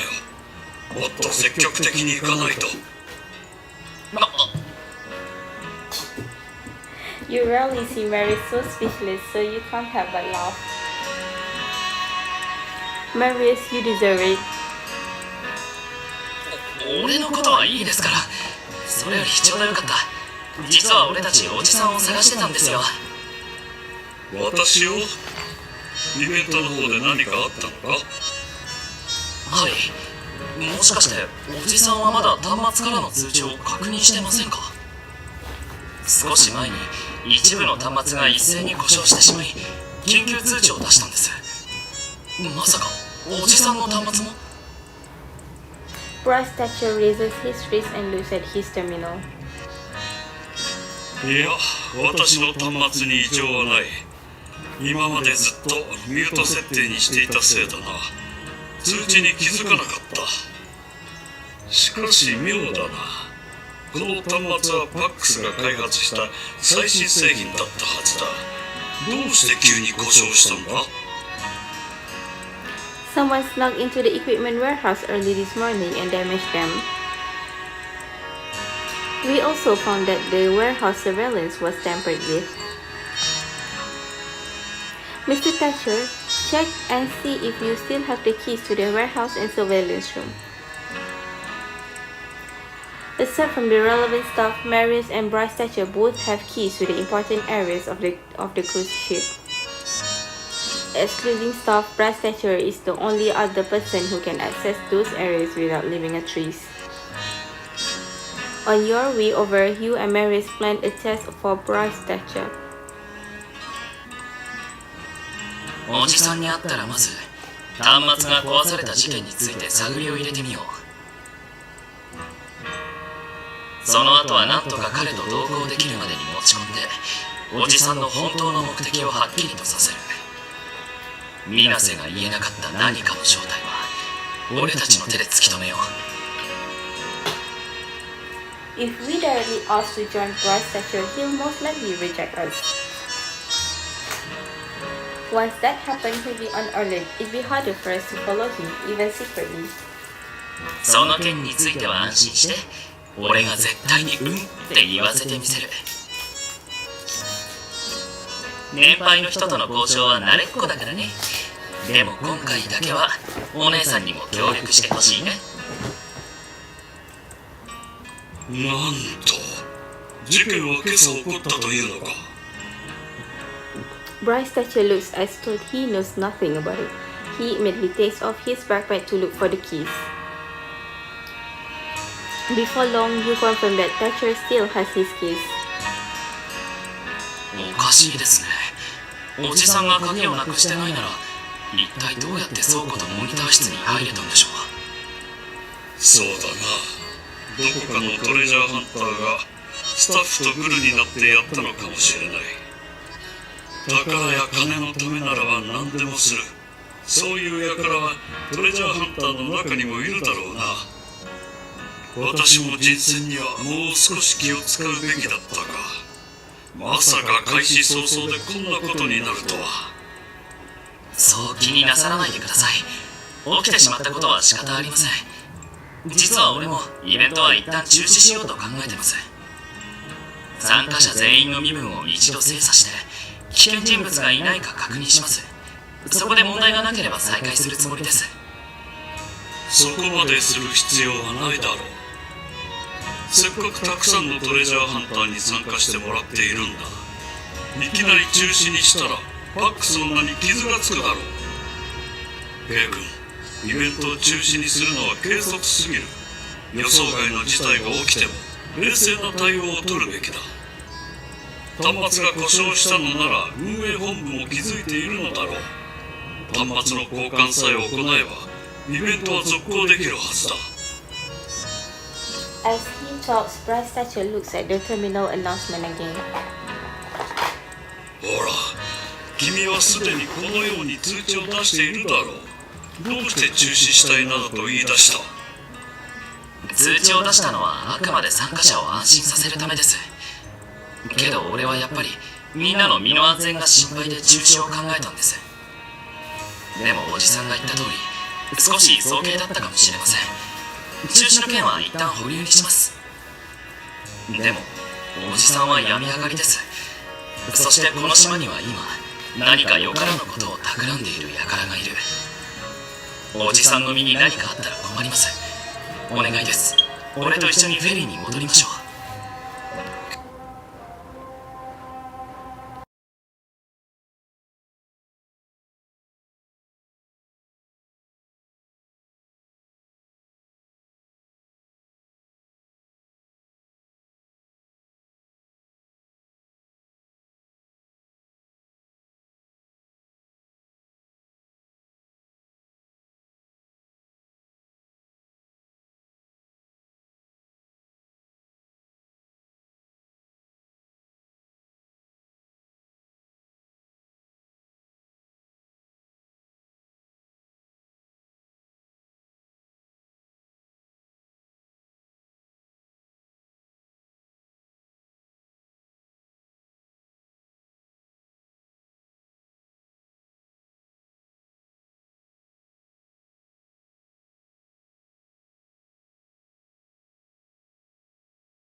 君、何事も冷静にとさっき言ったばかりじゃないか。私がイベントを企画したのは夢を叶えるためだ。君ならわかるだろう。これは私にとって最後のチャンスなんだ。私の身を案じてくれることはありがたく思う。だがすまない。K 君のお願いを聞くわけにはいかない。端末の点検と交換が終わったらまたおじさんを島に連れてきますから。遺跡は逃げません。お願いです。ダメだ。もし端末の点検と交換をしている間にお宝が見つかってイベントが終わったらどうする？おじさんがこだわりを持って仕掛けた謎ですよ。いくら手だれのトレジャーハンターでもそう簡単には見つけられませんよ。それにおじさんの目的は遺跡の調査でしょ。それなら今じゃなくても大丈夫だと思いますが。私はトレジャーハンターたちと一緒に探検したいんだ。私に残された時間は少ない。K 君、君はこんな老いぼれのささやかな願いも叶えさせてくれないのかい。Bryce Thatcher is like an old stubborn child, deaf to anything that Marius sees. Seeing that Marius and Bryce Thatcher have come to a deadlock, you join in as planned. Mr. Thatcher, Marius is just worried about you. How about this? We are also interested in Nostar mysterious culture. Can we adventure together with you? 私のような年寄りと一緒に旅をするのは若者にとっては退屈だと思うが。わかった。もともと俺たちも遺跡巡りをするつもりだったからな。おじさんもそれならいいですか？ Bryce Thatcher looks at you and Marius for a time, then finally sighs in exasperation. わかった。ついてきたいなら勝手にしなさい。Mission accomplished. Everything went according to Marius' plan. よかった。何かあったら俺たちが全力でサポートしますから安心してください。大きな口を叩くんじゃない。誰が誰のサポートをするのかまだわからんぞ。私もまだまだ現役だからな。一緒に行くなら早く支度をしなさい。この森には考古学者が残した古い拠点がある。まずはそっちに行ってみよう。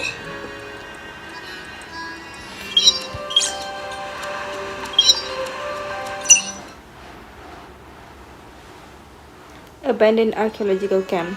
The camp that Bryce Thatcher mentioned was left by a team of Nation A archaeologists in the 1950s. Nation A once planned an archaeological excavation on Nostar, so they sent their best and finest. But 6 months later, the archaeology team suddenly withdrew, even leaving behind a considerable amount of their documents. 当時の考古学チームに何人か失踪者が出て、島に人を食らう正体不明の化け物がいるって噂が流れたんだ。10 years ago, after the Great Gold Heist, the police searched all over Nostar to look for the gold. But I've never heard of any monster or supernatural events happening on Nostar. そうだ。今回のイベントが始まる前、パックスもこの島を調べたけど、何も異常はなかった。それに、当時の考古学チームが急に撤退したのは、資金が断たれたからだって噂もある。What do we do now? Thatcher is looking through the manuscript left behind the archaeologists. Should we also look around? As soon as you all had arrived at the camp, Bryce Thatcher proposed that you work separately to increase search efficiency. Actually, when we were testing him, I already felt like he was in a rush for some reason. お姉さんもそう思うよね。まるで何かに取りつかれてるみたいに、おじさんは今この時に執着してる。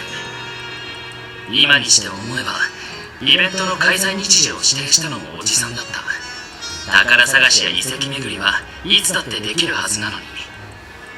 効率にこだわって急いでいるのも、単純に時間に追われているように聞こえるし。それに、端末が壊されたことを伝えた時も、おじさんは変な答え方をしてた。 I think he said, Did you see it happen this morning? 事情を全く知らない人なら普通、事件が起きた時間よりも事件そのものに関心を持つはずだ。おじさんの言い方は何の事件が起きたかより事件が起きた時間の方を気にしているようだった。 Right, despite the announcement subject, he was surprisingly nonchalant despite being the event planner and sponsor. Whether the accident happened yesterday morning or this morning doesn't really matter. そうなんだよな。認めたくないけど、どうやらおじさんは他に目的があって島に来たみたいだ。やっぱり誰であろうと無条件に信用しちゃダメってことか。 Hearing Marius lament to himself, you realize that he is a keen observer of people. He is only 21, but sometimes he demonstrates an acuity belonging to someone who has spent decades in the business world. Marius, どうしたの？そんな顔しないでよ。大丈夫だから。俺だって子供じゃないんだ。こんなことで落ち込んだりしないよ。それより俺たちもここにある資料を確認してみない？おじさんは最初からここを目指してたんだ。きっとここに探しているものがあるんだと思う。ひとまず探せる範囲から始めていこうよ。もしかしたら俺たちの方でも探し物のヒントが見つかるかもしれないし。 yeah, there's an archive room up ahead. Let's check it out.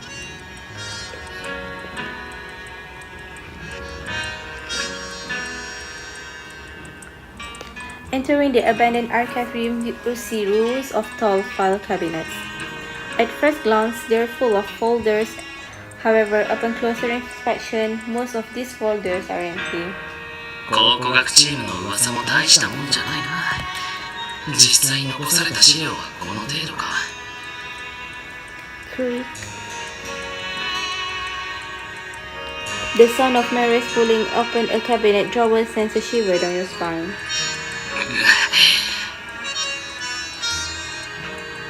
These cabinets are all rusty. I can't open some of them. そうみたいだな。仕方ない。開いた方の中身を先に詳しく見てみるか。これは考古学チームが模写した壁画や彫刻の図。それにこっちは象形文字か。どうやらノスタ島には独特な芸術が存在してたみたいだ。この文字、ギリシャ文明と古代エジプト文明が混ざってる。この島の原住民たちは一体どこから来たんだろうな。どこか別の大陸とか別の島から流れ着いてきたのかもしれない。 Not bad, Marius. Your abilities make Florence proud. You must have gotten good grades in art history class. もちろん。でもそれだけじゃないよ。伊達に成績判定スーパー A を取ってたわけじゃないからね。 You and Marius chat as you search the archives. Suddenly, a notebook in the corner catches your attention. Marius, come look. This notebook is intact. Oh. This is the only page that isn't blank in the whole notebook. この絵は地図だと思う。島にあるどれかの遺跡の俯瞰図じゃないか。 Maybe a map of the ruins of a temple? それはまたどうして？ There was a period where I itched to travel to Greece, so I looked for the guides online. One of the guides featured the temple of Athena. Its map was very similar to this.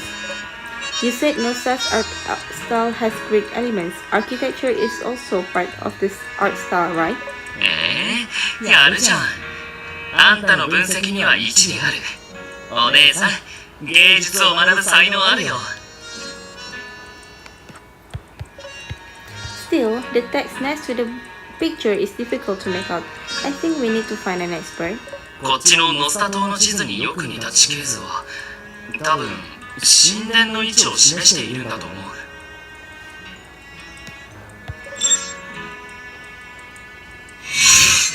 What are those patterns on the cover? Are they words or just pictures? 象形文字に似てるから文字だと思う。さっきのスケッチにも似たようなものがあった。一応携帯のカメラで記録しておこうか。You take a picture of the notebook cover, but you're a little confused about why you're doing so. Why can't we just take the notebook with us? Why bother taking pictures of it? 残念だけどこのノートは持っていけないよ。年代物だからページも脆くなってる。俺たちは今は調査の旅をしてるんだ。大雨が降ったり川を渡ったりすることもある。このノートはそれらに耐えられない。だから携帯に写真を保存しておくのが一番なんだ。Good thinking. ここに残された資料から考えるに、ノスタ島の文明が消失した理由は文字の伝承が行われなかったことにあるんだろう。文字が読めなければ子孫たちが祖先の生活状況を知るのは難しい。仮に絵があったとしても文字よりずっと風化に弱いし、題材も限られているからね。There will always be stories buried under the dust of history. ケイ君、そっちに何かあったのか？ Brass statue suddenly appears in the archive room. His voice gives you a fright. 君、その手にあるノートは？私にも早くそれを見せなさい。After his eager exclamation, he strides over to you and tries to snatch the notebook from your hands. Before he can touch the notebook, his wrist is firmly held by another hand. It is Maris who stopped him. おじさん、落ち着いてください。女性相手に手荒な真似をするのはいささか失礼かと思います。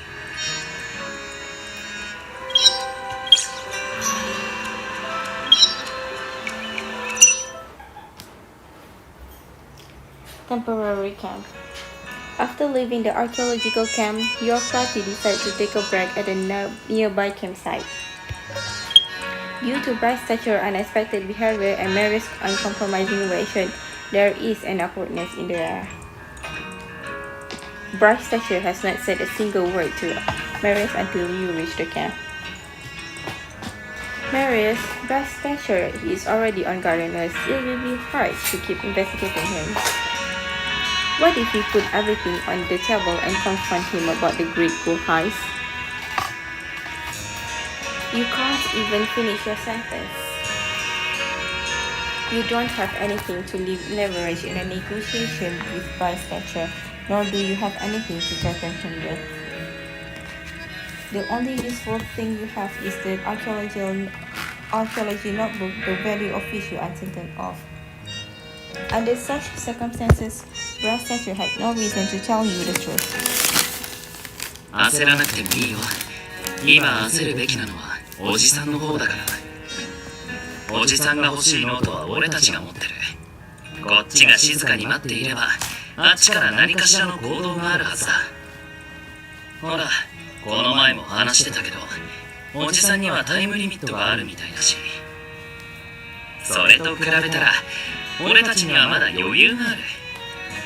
ここに来る途中何も喋らなかったのは、どうやってノートを俺たちから横取りするか必死に考えていたのかも。As good as proving Mary's conjecture correct, Bryce Thatcher comes over. ケイ君、お嬢さん、さっきはすまなかった。乱暴をするつもりはなかったの。許してほしい。いえいえ、お気になさらずに。俺たちも驚いただけです。おじさんのことを悪く思っているわけではありませんよ。俺たちはお金目当てのトレジャーハンターじゃない。何も奪い合うことはないでしょ。Hearing Mary's deliberate emphasis on money, Bryce Thatcher nods approvingly. まったくその通りだよ。私は金のためにここに来たわけではない。実はケイ君に内緒にしていたことがあるんだ。この年で言うのも恥ずかしくてな、つい言い出せなかった。私が去年重い病気にかかったことは君も知ってるだろう。あの時私は意識不明の重体で ICU に入っていた。ひどく朦朧とした意識の中で信じられないとは思うが、急に私の目の前に神々しい女神が現れたんだ。女神？それはおじさんの夢とかではないんですか？ He started his story with fantasy, which makes it somewhat 私も最初はそう思ったよ。私を迎えに来たあの世の天使か何かだと思った。でも病が落ち着いた後もよく夢で彼女の姿を見るんだ。療養期間中、私はたくさんの神話や逸話を調べたよ。そこで私は本当にその女神にまつわる手がかりをつかんだのだ。 Is she the goddess from Nostar culture? その通りだよ。その女神はここの先住民たちが最も崇拝していた命の女神だったんだ。若者はこの手の話をまやかしと呼ぶだろうが、私のように死の淵をさまよった人間からすれば違う。私の手術が当時成功したのも女神のご加護があったからだと思っている。そこで私はがんほどきをしに来たんだ。わかりました。ですが、それがさっきのノートとどうつながるんですか？私はあの女神がノスタ島の神だと分かった後、ノスタ島文化に詳しいプロの方に連絡を取ったんだ。だが女神に関する情報は少なくてな。わずかに見つかった文献の中から彼女の当時の名前だけは解析できたんだ。さっきのノートの表紙にあった象形文字がまさにその女神の名前だったのさ。それでつい気が動転してしまった。そうだったんですね。なるほど。あれは女神の名前だったのか。それなら先に言ってください。おじさんが最初からそう言ってくれていればこんなことにはならなかったと思いますよ。 Paris takes out the notebook and generously hands it to him. ノートはおじさんにあげます。気が済むまで研究してください。ありがとう。やはり K 君は優しいな。君のお父さんが羨ましいよ。うちの息子なんか。おじさん、からかってるんですか？それに俺はただの代理に過ぎません。兄さんが帰ってきたら俺は潔く引退して青春を謳歌するつもりです。そうか。ところで K 君、ノートの他には何か見ていないかね？残念ながらありませんでした。あの資料室はほとんどもぬけの殻でしたよ。そうか。おじさんも結構歩いたでしょ。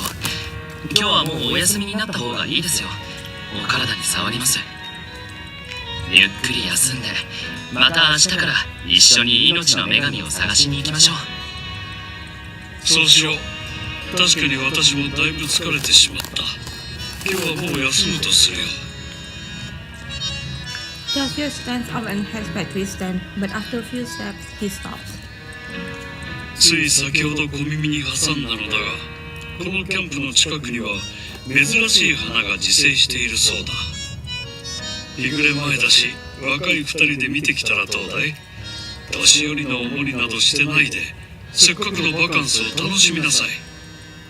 ありがとうございます。ではお言葉に甘えてスケッチでもしに行きますよ。ああ、行っておいで。それじゃあね。He let out a sigh of relief after he enters his tent. He turned around and see Maris with his sketchbook. Maris, you're not really going to go sketch rare flowers, do you? もちろん、おじさんからもらった貴重な情報だからね。Maris glanced at the tent behind you, as though he see bright statue picking at you too. 安心して、ノートの中身は全部写真で撮ったから本体を上げても大丈夫だよ。でもおじさんはノートを手に入れてもなお俺たちの注意を他にそらそうとしてた。まだ何か企んでいるかもしれない。 I can sense from his speech that he still doesn't trust us. He thinks that we might be hiding other documents. おそらくな。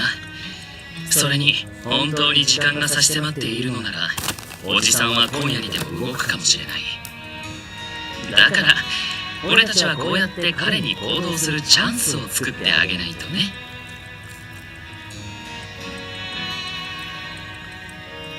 You and Maris return your backpack to your tent and then leave only sketching tools in hand. In reality, you two haven't walked far. You hide in a patch undergrowth and observe the tents from there. As is expected, you soon see Bryce statue through your binoculars and he sneaks into your tents. Is he really leaving the camp? It's getting dark and the next campsite is hours away. After exiting your tent, Bryce statue immediately heads toward the camp exit. Looks like he's planning to travel at night. Although everything happens as you had expected, this is clearly not something Maris wants to witness. After this series of events, his expression and his tone becomes calm. 急いで追いかける必要はないよ。一度テントに戻ってまずはなくなったものがないか確認してみよう。 GPS がある以上おじさんを見失ったりしないさ。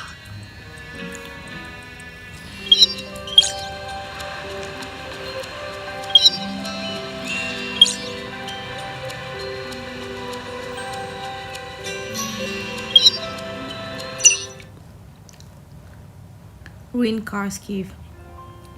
An hour ago, Bryce statue had sneaked into your tent and searched your belongings. Soon afterwards, he left the camp. Although nothing's missing, Maris will place all the supplies before you follow Bryce statue's GPS signal. On the way, you find the terminal that Bryce statue had abandoned on a riverbank. Luckily, you have Luke's tracker, so you haven't lost Bryce statue. Maris, you... Just now at camp, Maris had insisted on throwing away all the food and water from your backpacks and replacing them with new supplies. He also thoroughly checked each piece of survival equipment. どうしたの？言いたいことなら何でも聞いてあげるよ。 You are now at a historical site by the river. There are huge stone statues carried about. Bryce statue is searching for something among the statue. He takes out and checks the notebook from time to time, looking anxious. You and Maris are hiding in nearby Car's Cave. Maris is focused on Bryce statue while chatting with you absentmindedly. It's really nothing. I just feel that this must be hard for you. どうしたのいきなり。 To outsiders, Pax, or rather Van Hagen family, has fame and fortune, but in reality, all that glory comes with a price. The interpersonal relationship in your environment are a lot more complicated than the average person's. The dangers are also beyond an average person's imagination. That's why the first thing he thought of was to change all the water and food. Someone who was a loving friend can turn into an enemy you need to watch out for overnight. お姉さんはさ、俺の判断を考えすぎとか被害妄想だとかは思わなかったの？ Maris obviously knows where your concerns are coming from. You often do things that surprise others, but you have your reasons. At least from our interactions, I don't think you are being overly sensitive or unreasonable. Maris quickly looks at you. The rising moon reflects in his eyes, bringing Bryce to gentle ways. Why are you staring at me like... Suddenly, he lowers himself and holds you in a gentle and loose embrace.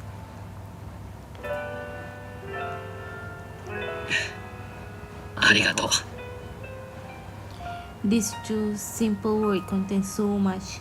You're at a loss for words and can only gently pat his back in response. おお、これだ。 Outside the cave, Bright Statue suddenly shouts out in excitement. You look out and see him running towards the side exit. Did he find something? Is it related to the goal? Let's catch up with him. You dash out in a hurry but aren't expecting the car's cave to be so slippery and lose your balance. 危ない。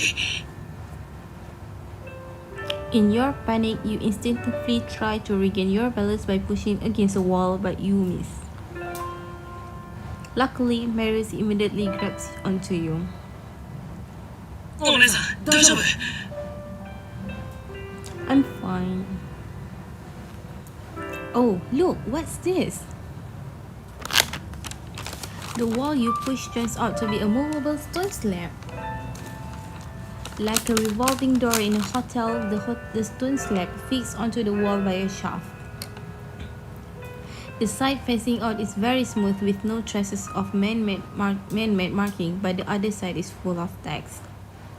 These are two different languages. The one on top is very similar to the Nostar language in the notebook. The one on the bottom, it looks like English, but it isn't. ああ、これはラテン語だよ。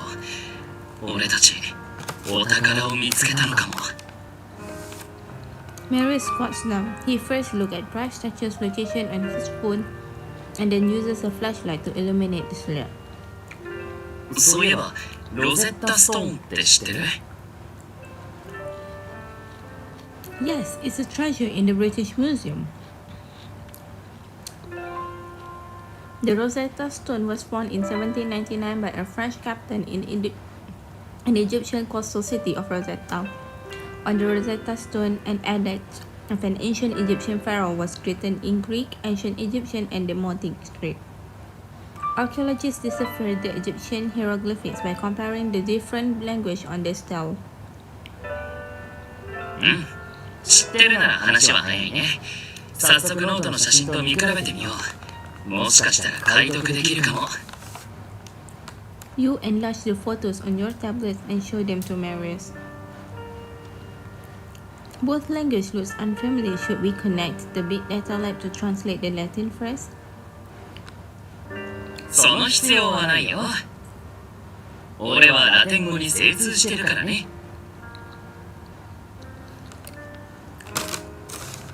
You're proficient in Latin? Why would you even learn that language? Don't tell me it was to get into university or find a job. 違う違う。ヨーロッパの古代芸術史は個人的に勉強しててさ、ラテン語の文献はよく読んでるんだ。それで毎回辞書とか翻訳アプリを使うのも面倒になって、いっそ言語を覚えた方が早いかなと思ってさ、それにそこまで難しくもなかったし。I suddenly realized that the biggest difference between me and the others in S2S is that I'm not a genius. よし、それじゃあノスタ島の秘密を暴いちゃおうか。Fortunately, you're able to find corresponding Latin on the stone slab for all the key elements in the notes. But the translated text is beyond both of your imagination.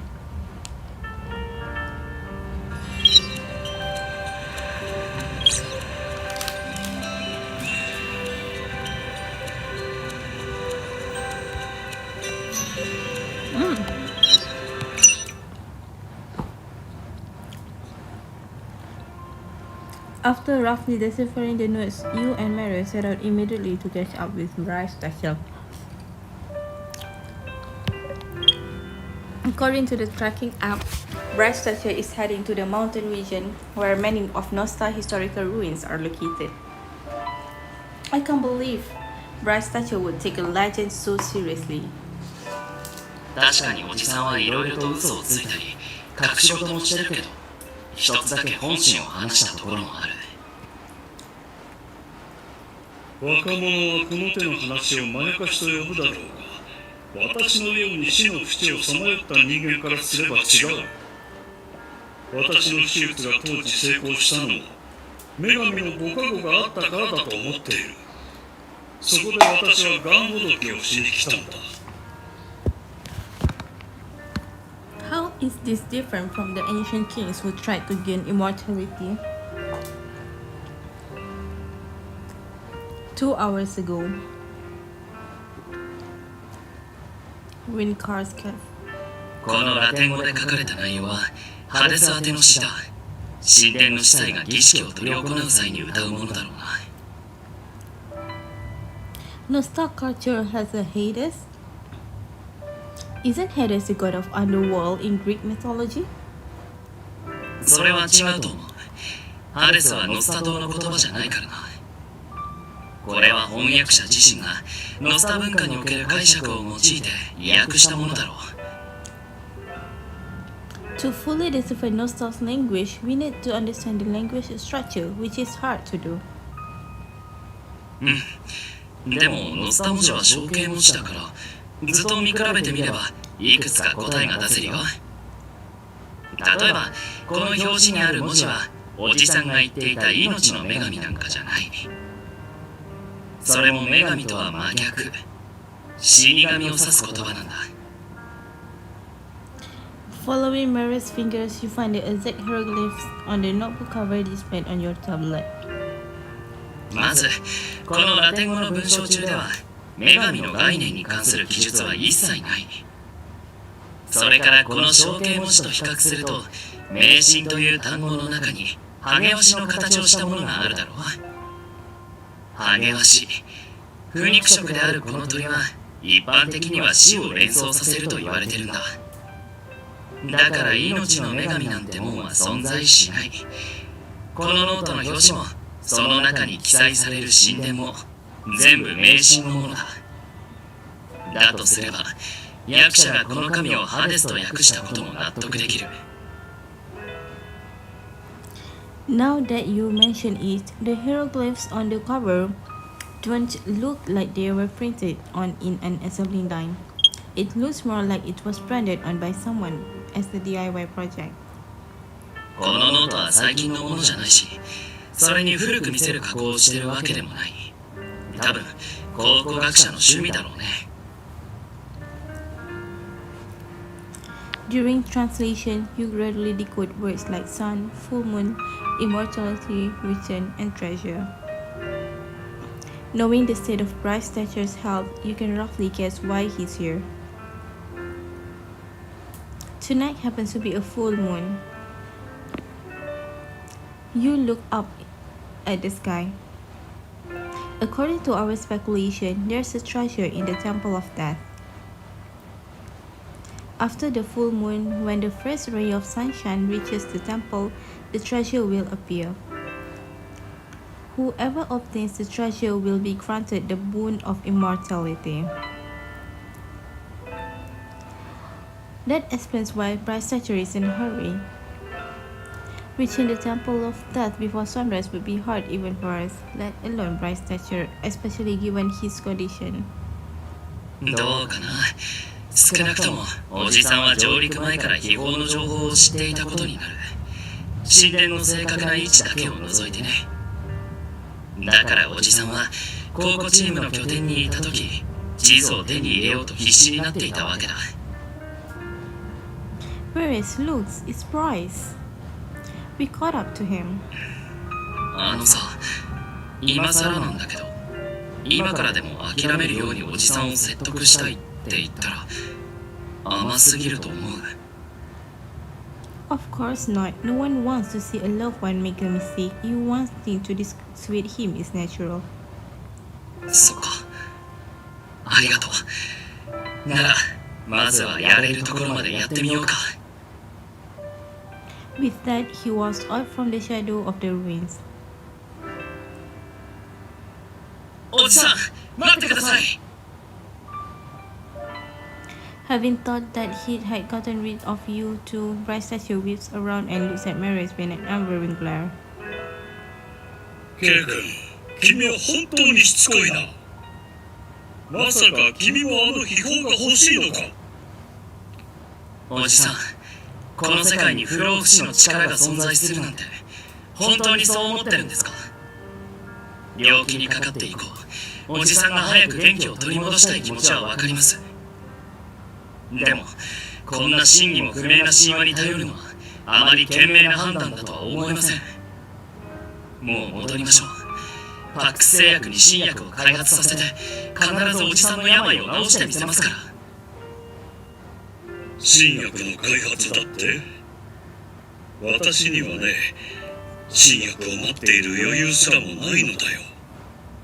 君は私の病気が落ち着いたと思っているのだろうが、退院したことも含めて全ては表向きの嘘に過ぎない。すでに手遅れなのさ。私に残された時間はもう1年にも満たない。医者にも延命治療しかないと言われたよ。K 君、君はまだ若いから敬意というものを理解できないのだろう。いつか君も神が降臨する光景を目の当たりにすれば、私と同じように不死の存在を信じるだろうな。To avoid interrupting their conversation, you had hid behind an ancient steel. Hearing his words, you realized that he looks deathly pale under the moon. After a long day, he must be exhausted. He keeps gasping for breath while talking to Marius. 私のことを思っているなら、秘宝を探させてくれ。それは私にとって唯一の希望なんだ。わかりました。秘宝を探すのはもう止めません。でも聞きたいことがあります。正直に答えてもらえませんか。聞きたいこと？おじさん、端末が故障した件について本当は何か知っているんじゃないですか。10年前の黄金強奪事件で警察が探していたお宝は本当に黄金なんですか。それと遠野とは一体どういう関係なんですか。Bright statue is stunned for a moment and then helplessly shakes his head. そこまで知られていたとはな。今時の若い者は実に恐ろしい。端末は私が破壊したわけではない。私はモニター室の映像をすり替えただけだ。黄金と遠野のことは。Bright statue approaches Marius. K 君、この質問の答えが知りたいのなら。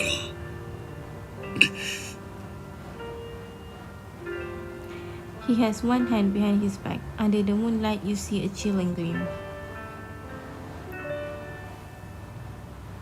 命と引き換えだ。Bright statue withdraws a blade from his back and brandishes it towards Marius. At the same time, the sound of a gunshot shatters the silence of the night sky.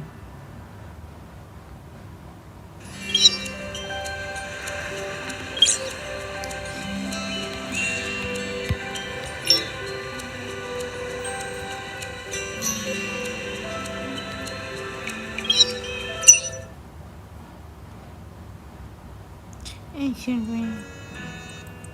You better explain why you let Bright Statue go.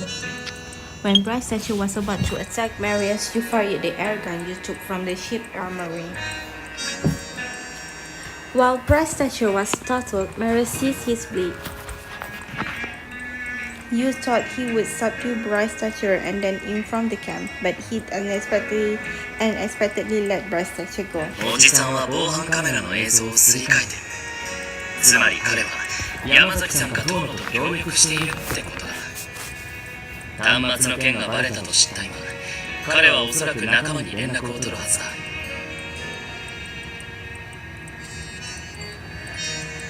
それに今おじさんを捕らえたところで素直に黄金の隠し場所を教えてくれると思うか。 You have a point. それよりも俺がナイフを奪えたのはあんたのおかげだ。つまりお姉さんは俺の命の恩人で、俺はお姉さんの。 Stop. I don't need your devotion. If you want to pay me back, buy me ice cream or something, some other thing. そんな冷たいこと言わないでよ。お姉さんの中で俺の命ってアイス1本程度のものなの？まあそれは置いとくとして、どうして銃なんか持ち歩いてたんだ？ろくに訓練も受けてないのに勝手に発砲するなんて危ないのは分かってるよな。 What mood with Blush? How can he be so serious all of a sudden? It's not a real gun, it's a replica eye gun, just like the one you use in shooting games in carnivals. I asked the staff, this gun makes a loud noise, but it lacks any destructive power. It's for scaring people. You were unarmed, and Bryce said you had a bleed. I didn't want you to get hurt. そっか。俺があんたを守るべきなのに、なんだか立場が逆になっちゃったな。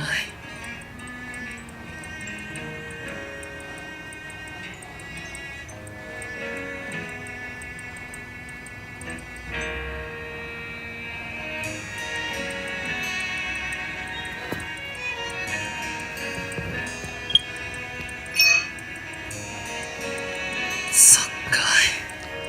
俺があんたを守るべきなのに、なんだか立場が逆になっちゃったな。 Maria's gentle voice makes you blush. You helplessly avert your gaze elsewhere and notice some items on the ground.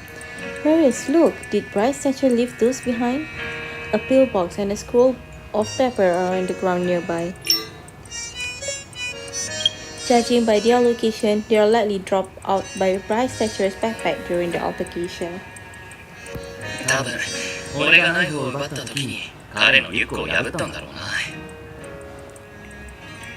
Marius crouches down and examines the thing that Bryce dropped. これは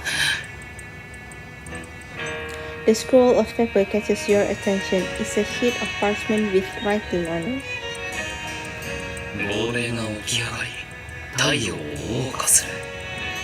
あなたは空へ昇り輝き、神々から祝福を与えられる。あなたは神々の王、万物の主。あなたの前にマートは運命を定める羽を天に掲げる。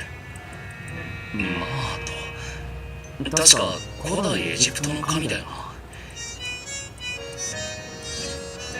An ancient Egyptian god. Now that Marius mentioned it, you remember Arthur and Finn both sent encrypted message.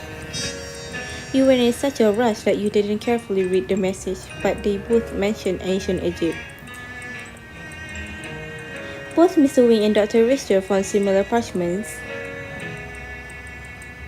You waved your phone at Marius, reminding him to check the message himself. Arthur has Jack under control, and Dr. Richter has Clark as well. They're both born, so they're both suggesting that the ghouls at whereabouts are related to ancient Egyptian mythology. 死者の書、名前を聞いただけでも生死について書かれている本って感じだな。おじさんは不死を求めてる。黄金強奪事件は死者の書と関わっている。やっぱりおじさんは遠野とつながっていたのか。ここまで来るともはや黄金以外にも生死に関わるもっと大きな何かが隠されてるのか。 If it's about important historical relics or valuable works of art, then I understand Luke's secret mission. Hold on, if it's related to an ancient Egypt, then it's not a relic or work from our country. Then it shouldn't involve Luke as investigator. まあ、水瀬のことはさておき、今はとりあえずおじさんの後を追おう。この先でもし古代エジプトと関係がありそうなものがあったら集めておいた方がいいかもな。例えば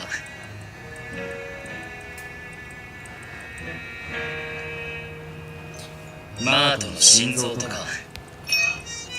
Marius takes out the parchment and looks at it. マートの心臓とか、あるいは羽とか。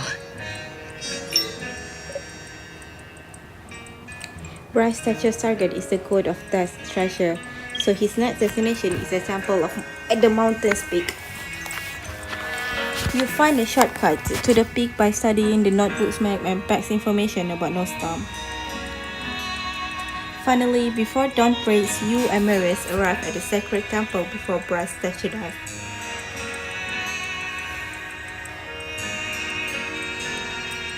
This temple is massive. I wonder where the treasure that Brass statue is looking for is hidden.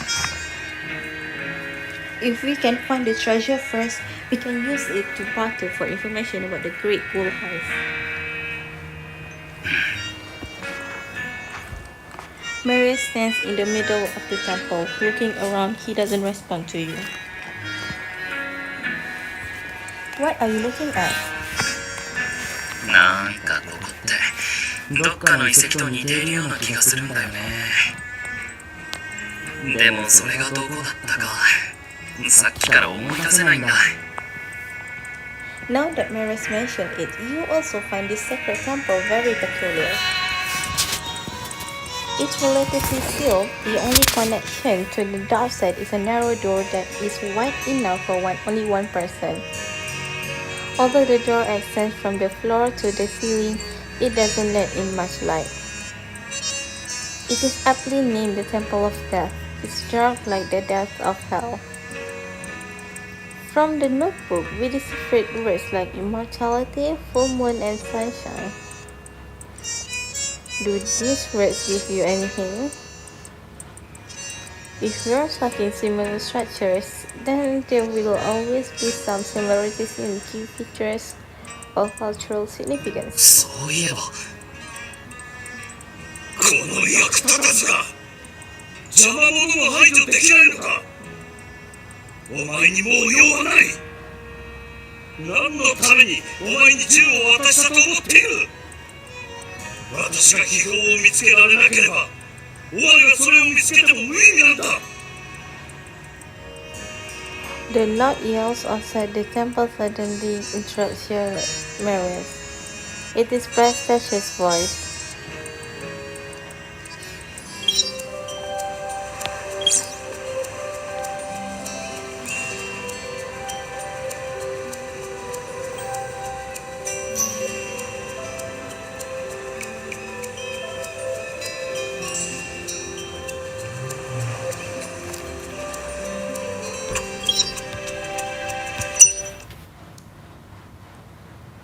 Ancient ruins. 私が秘宝を見つけられなければお前がそれを見つけても無意味なんだ。どうやら来たみたいだな。隠れよう。 The temple is completely empty. There is no way to hide. The only possibility is a life-size statue of the god of death in the middle of the north side. With his long legs, Maris easily scales the base of the statues. He spins around and extends a hand. ほら、早く手を貸して。隣の祭壇に足をかけるな。そしたら俺が引っ張ってやるから。 Following Maris' instructions, you quickly climb up the base with holding his hands. Looking at Maris crouching behind the statue, you cover your mouth, trying very hard not to laugh. そんなに笑わなくてもよくない。この神様がもう少し背が高ければよかったんだけど。今俺が立ち上がったら心臓様に神が生えてるっておじさんがびっくりするだろう。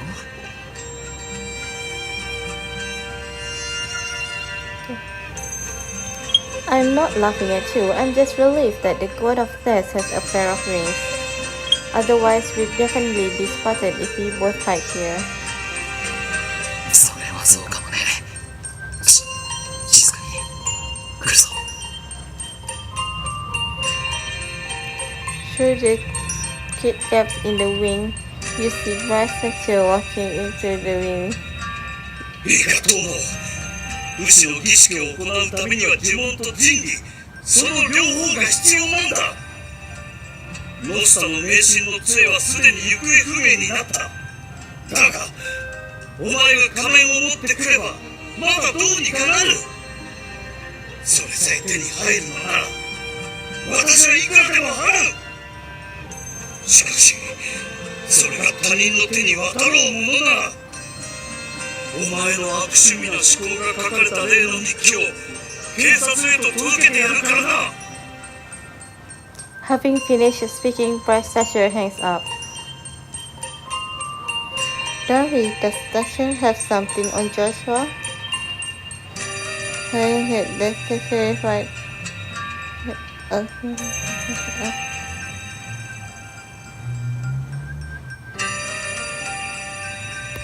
Exhausted from the hike, Bryce Thatcher takes off his backpack and takes a rest on the floor, his chest heaving for breath.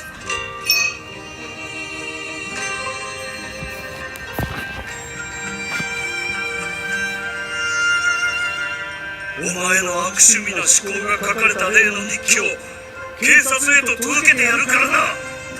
Having finished speaking, Bryce Thatcher hangs up. Dory, does Thatcher have something on Joshua? Having heard Thatcher call Odd, you open the tracking app to check Odd's location. He's quite far away. Exhausted from the hike, Bryce Thatcher takes off his backpack and takes a hard rest on the floor, his chest heaving for breath. He seems extremely impatient and restless, keep looking between his watch and the outside. Is he waiting for the sunrise? You tap on Mary's shoulder to ask him when sunrise is, but you find...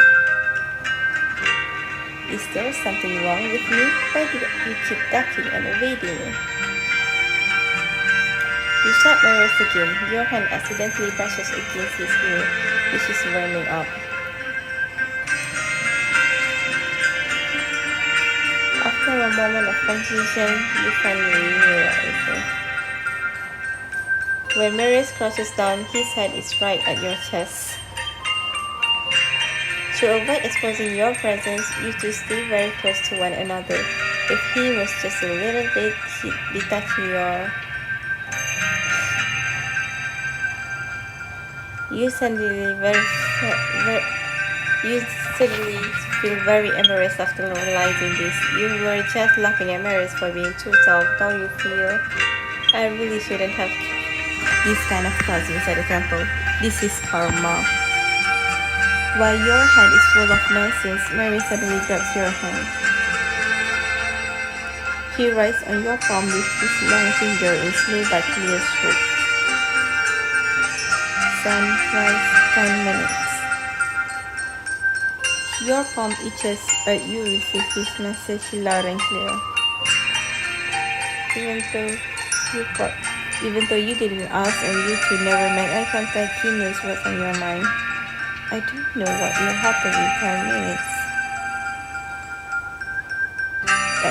If a miracle really does happen, could it be because there's some sort of mechanism inside the temple? You suddenly feel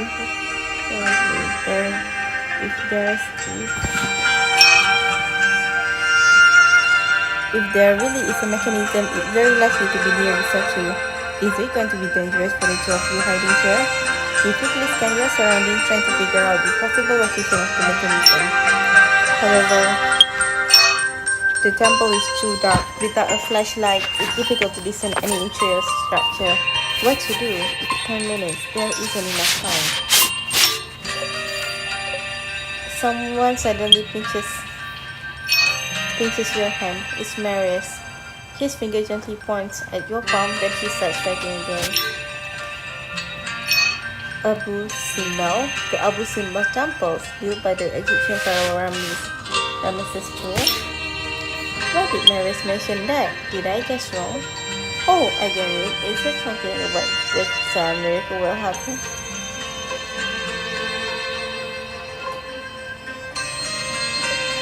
During the Abu Simbel Sun Festival, sunlight enters the temple via the door and illuminates the statue of the pharaoh. This is only happening on the 22nd of February and 22nd of October. It is a miracle constructed by ancient people with accurate calculation and knowledge of astronomy and physics. This temple of death is very soon then. Very similar to the Abu Simbel, it may have adopted similar design. So there is no mechanism. But how does he know that you're worried? Disputes Mary's hand as a reply. He then covers your hand with his other pink hand, dispelling the cold on your fingertips with his warmth. 10 minutes pass in the blink of an eye. Suddenly, the rising sun condenses into a beam and shines into the dusty temple, awakening the sleepy deity. Inside the concealed template, there is no light. Only the statue of the god of death is passed in sunlight, its metallic body shining. Seeing the rays of the sun, bright statue stands up excitedly. He seems determined to embrace the statue, but he suddenly grabs his chest and falls down in pain. Nothing else matters in this moment. Maris jumps off the statue and rushes over to Brad's statue. You follow him and Ramis in your car. But the medicine that Brad's statue dropped earlier. Which of these charts are for an emergency? Are these important or おじさんには心疾患がある。もしかしたらその発作を起こしたのかもしれない。This natural glass ring. Together with Marius, you try to help Bryce statue lie down and place the natural glass ring on his face.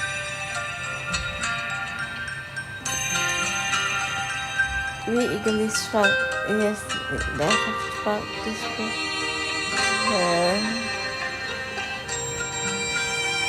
The statue with all its wings wide open suddenly looks over all living room.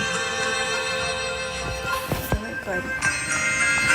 Together with Paris, you try to help Bryce statue lie down and place the natural glass ring under his tongue, but he doesn't cooperate. He eagerly stretches out his hand toward the statue of the ghost of death, desperate and insistent. The statue, with its wings wide open, solemnly looks over all living beings. Between it and Bryce's statue, there is a gap between the ancient and the modern, between the death of life.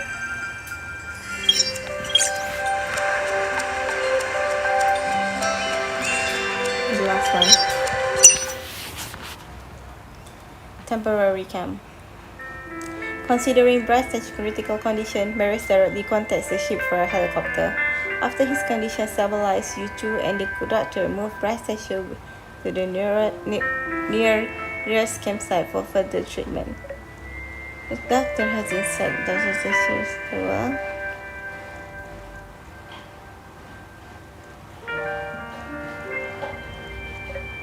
He had a heart attack, but because of his exhaustion,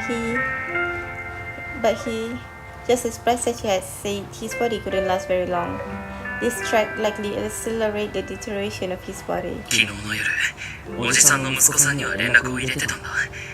その時は繋がらなくて、今さっき折り返しの電話をもらったよ。息子さんの話によると、おじさんは去年入院した時からノスタ島の文化にハマっていたらしい。オークションに参加したり、骨董品とか古い原稿を集めたり、英国の考古学者とも連絡を取っていたそうだ。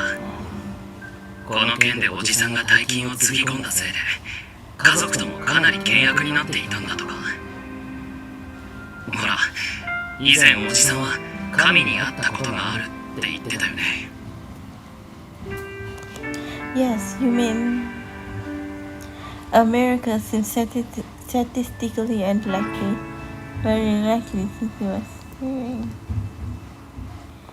Call it a miracle would be an over-exaggeration, but it would make sense if Bryce's statue fell for a miracle bank.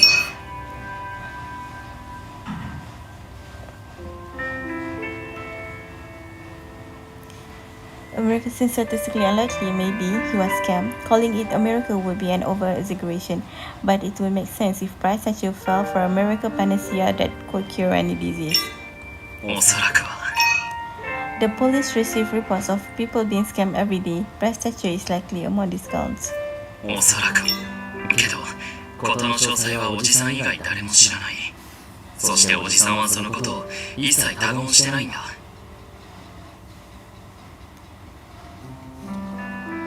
Bryce's statue is such a successful entrepreneur. He's seen so much in his life, but someone like him still fell for such a scam. そうだな。俺もそう思う。不可思議で、少しだけ滑稽だって。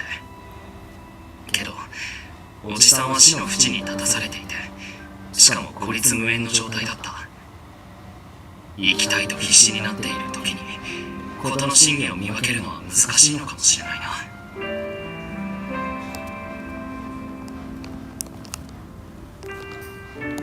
This weakness of the merely ill passion is what swindlers abuse.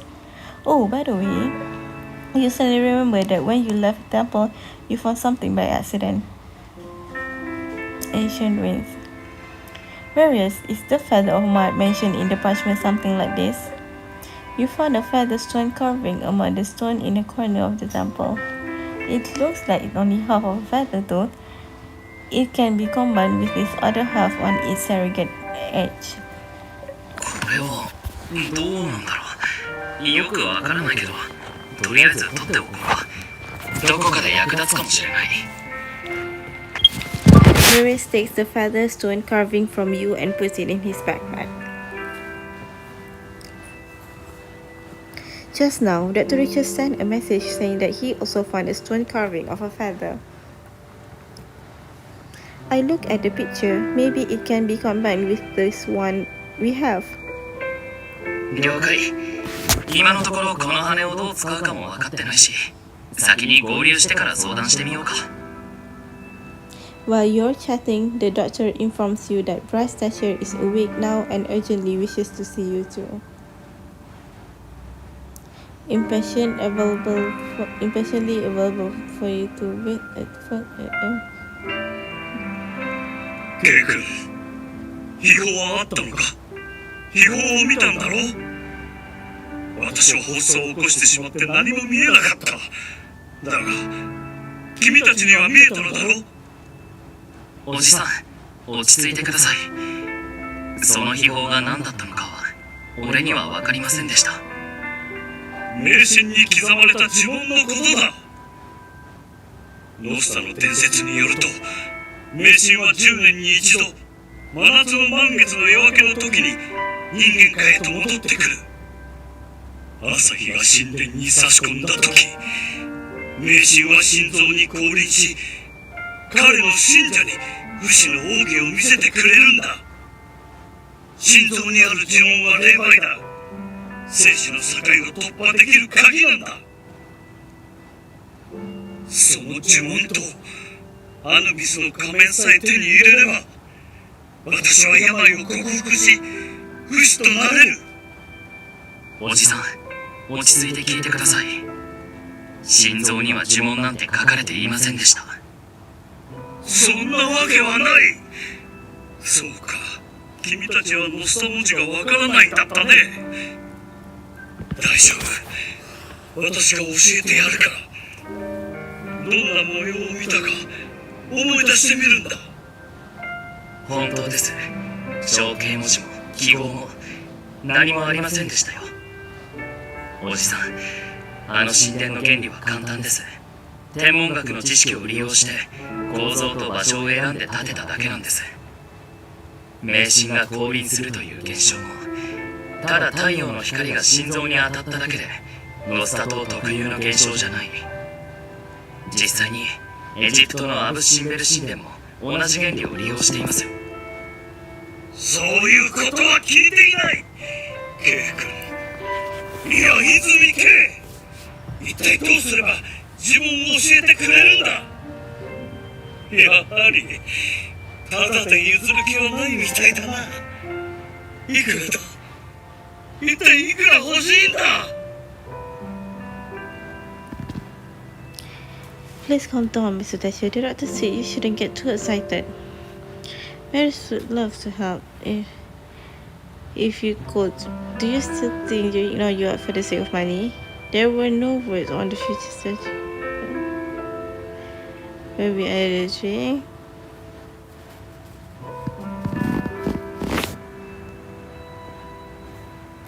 It's been so long after.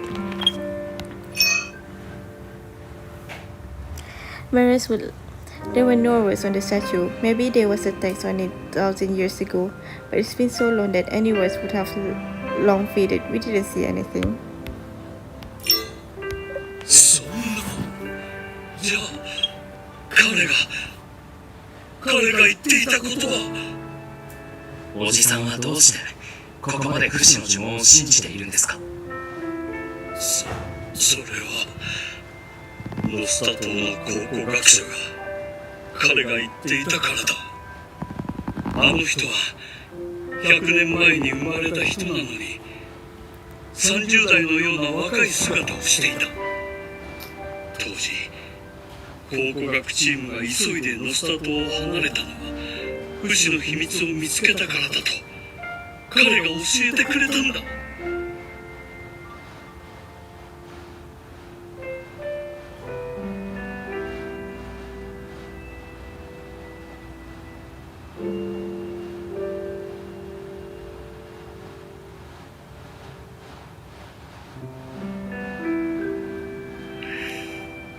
とりあえずおじさんはゆっくり休んでください。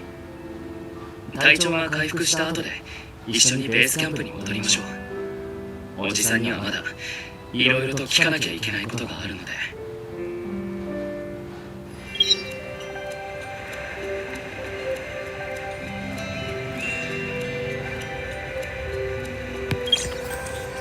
Okay, so yeah, Arthur will be lost and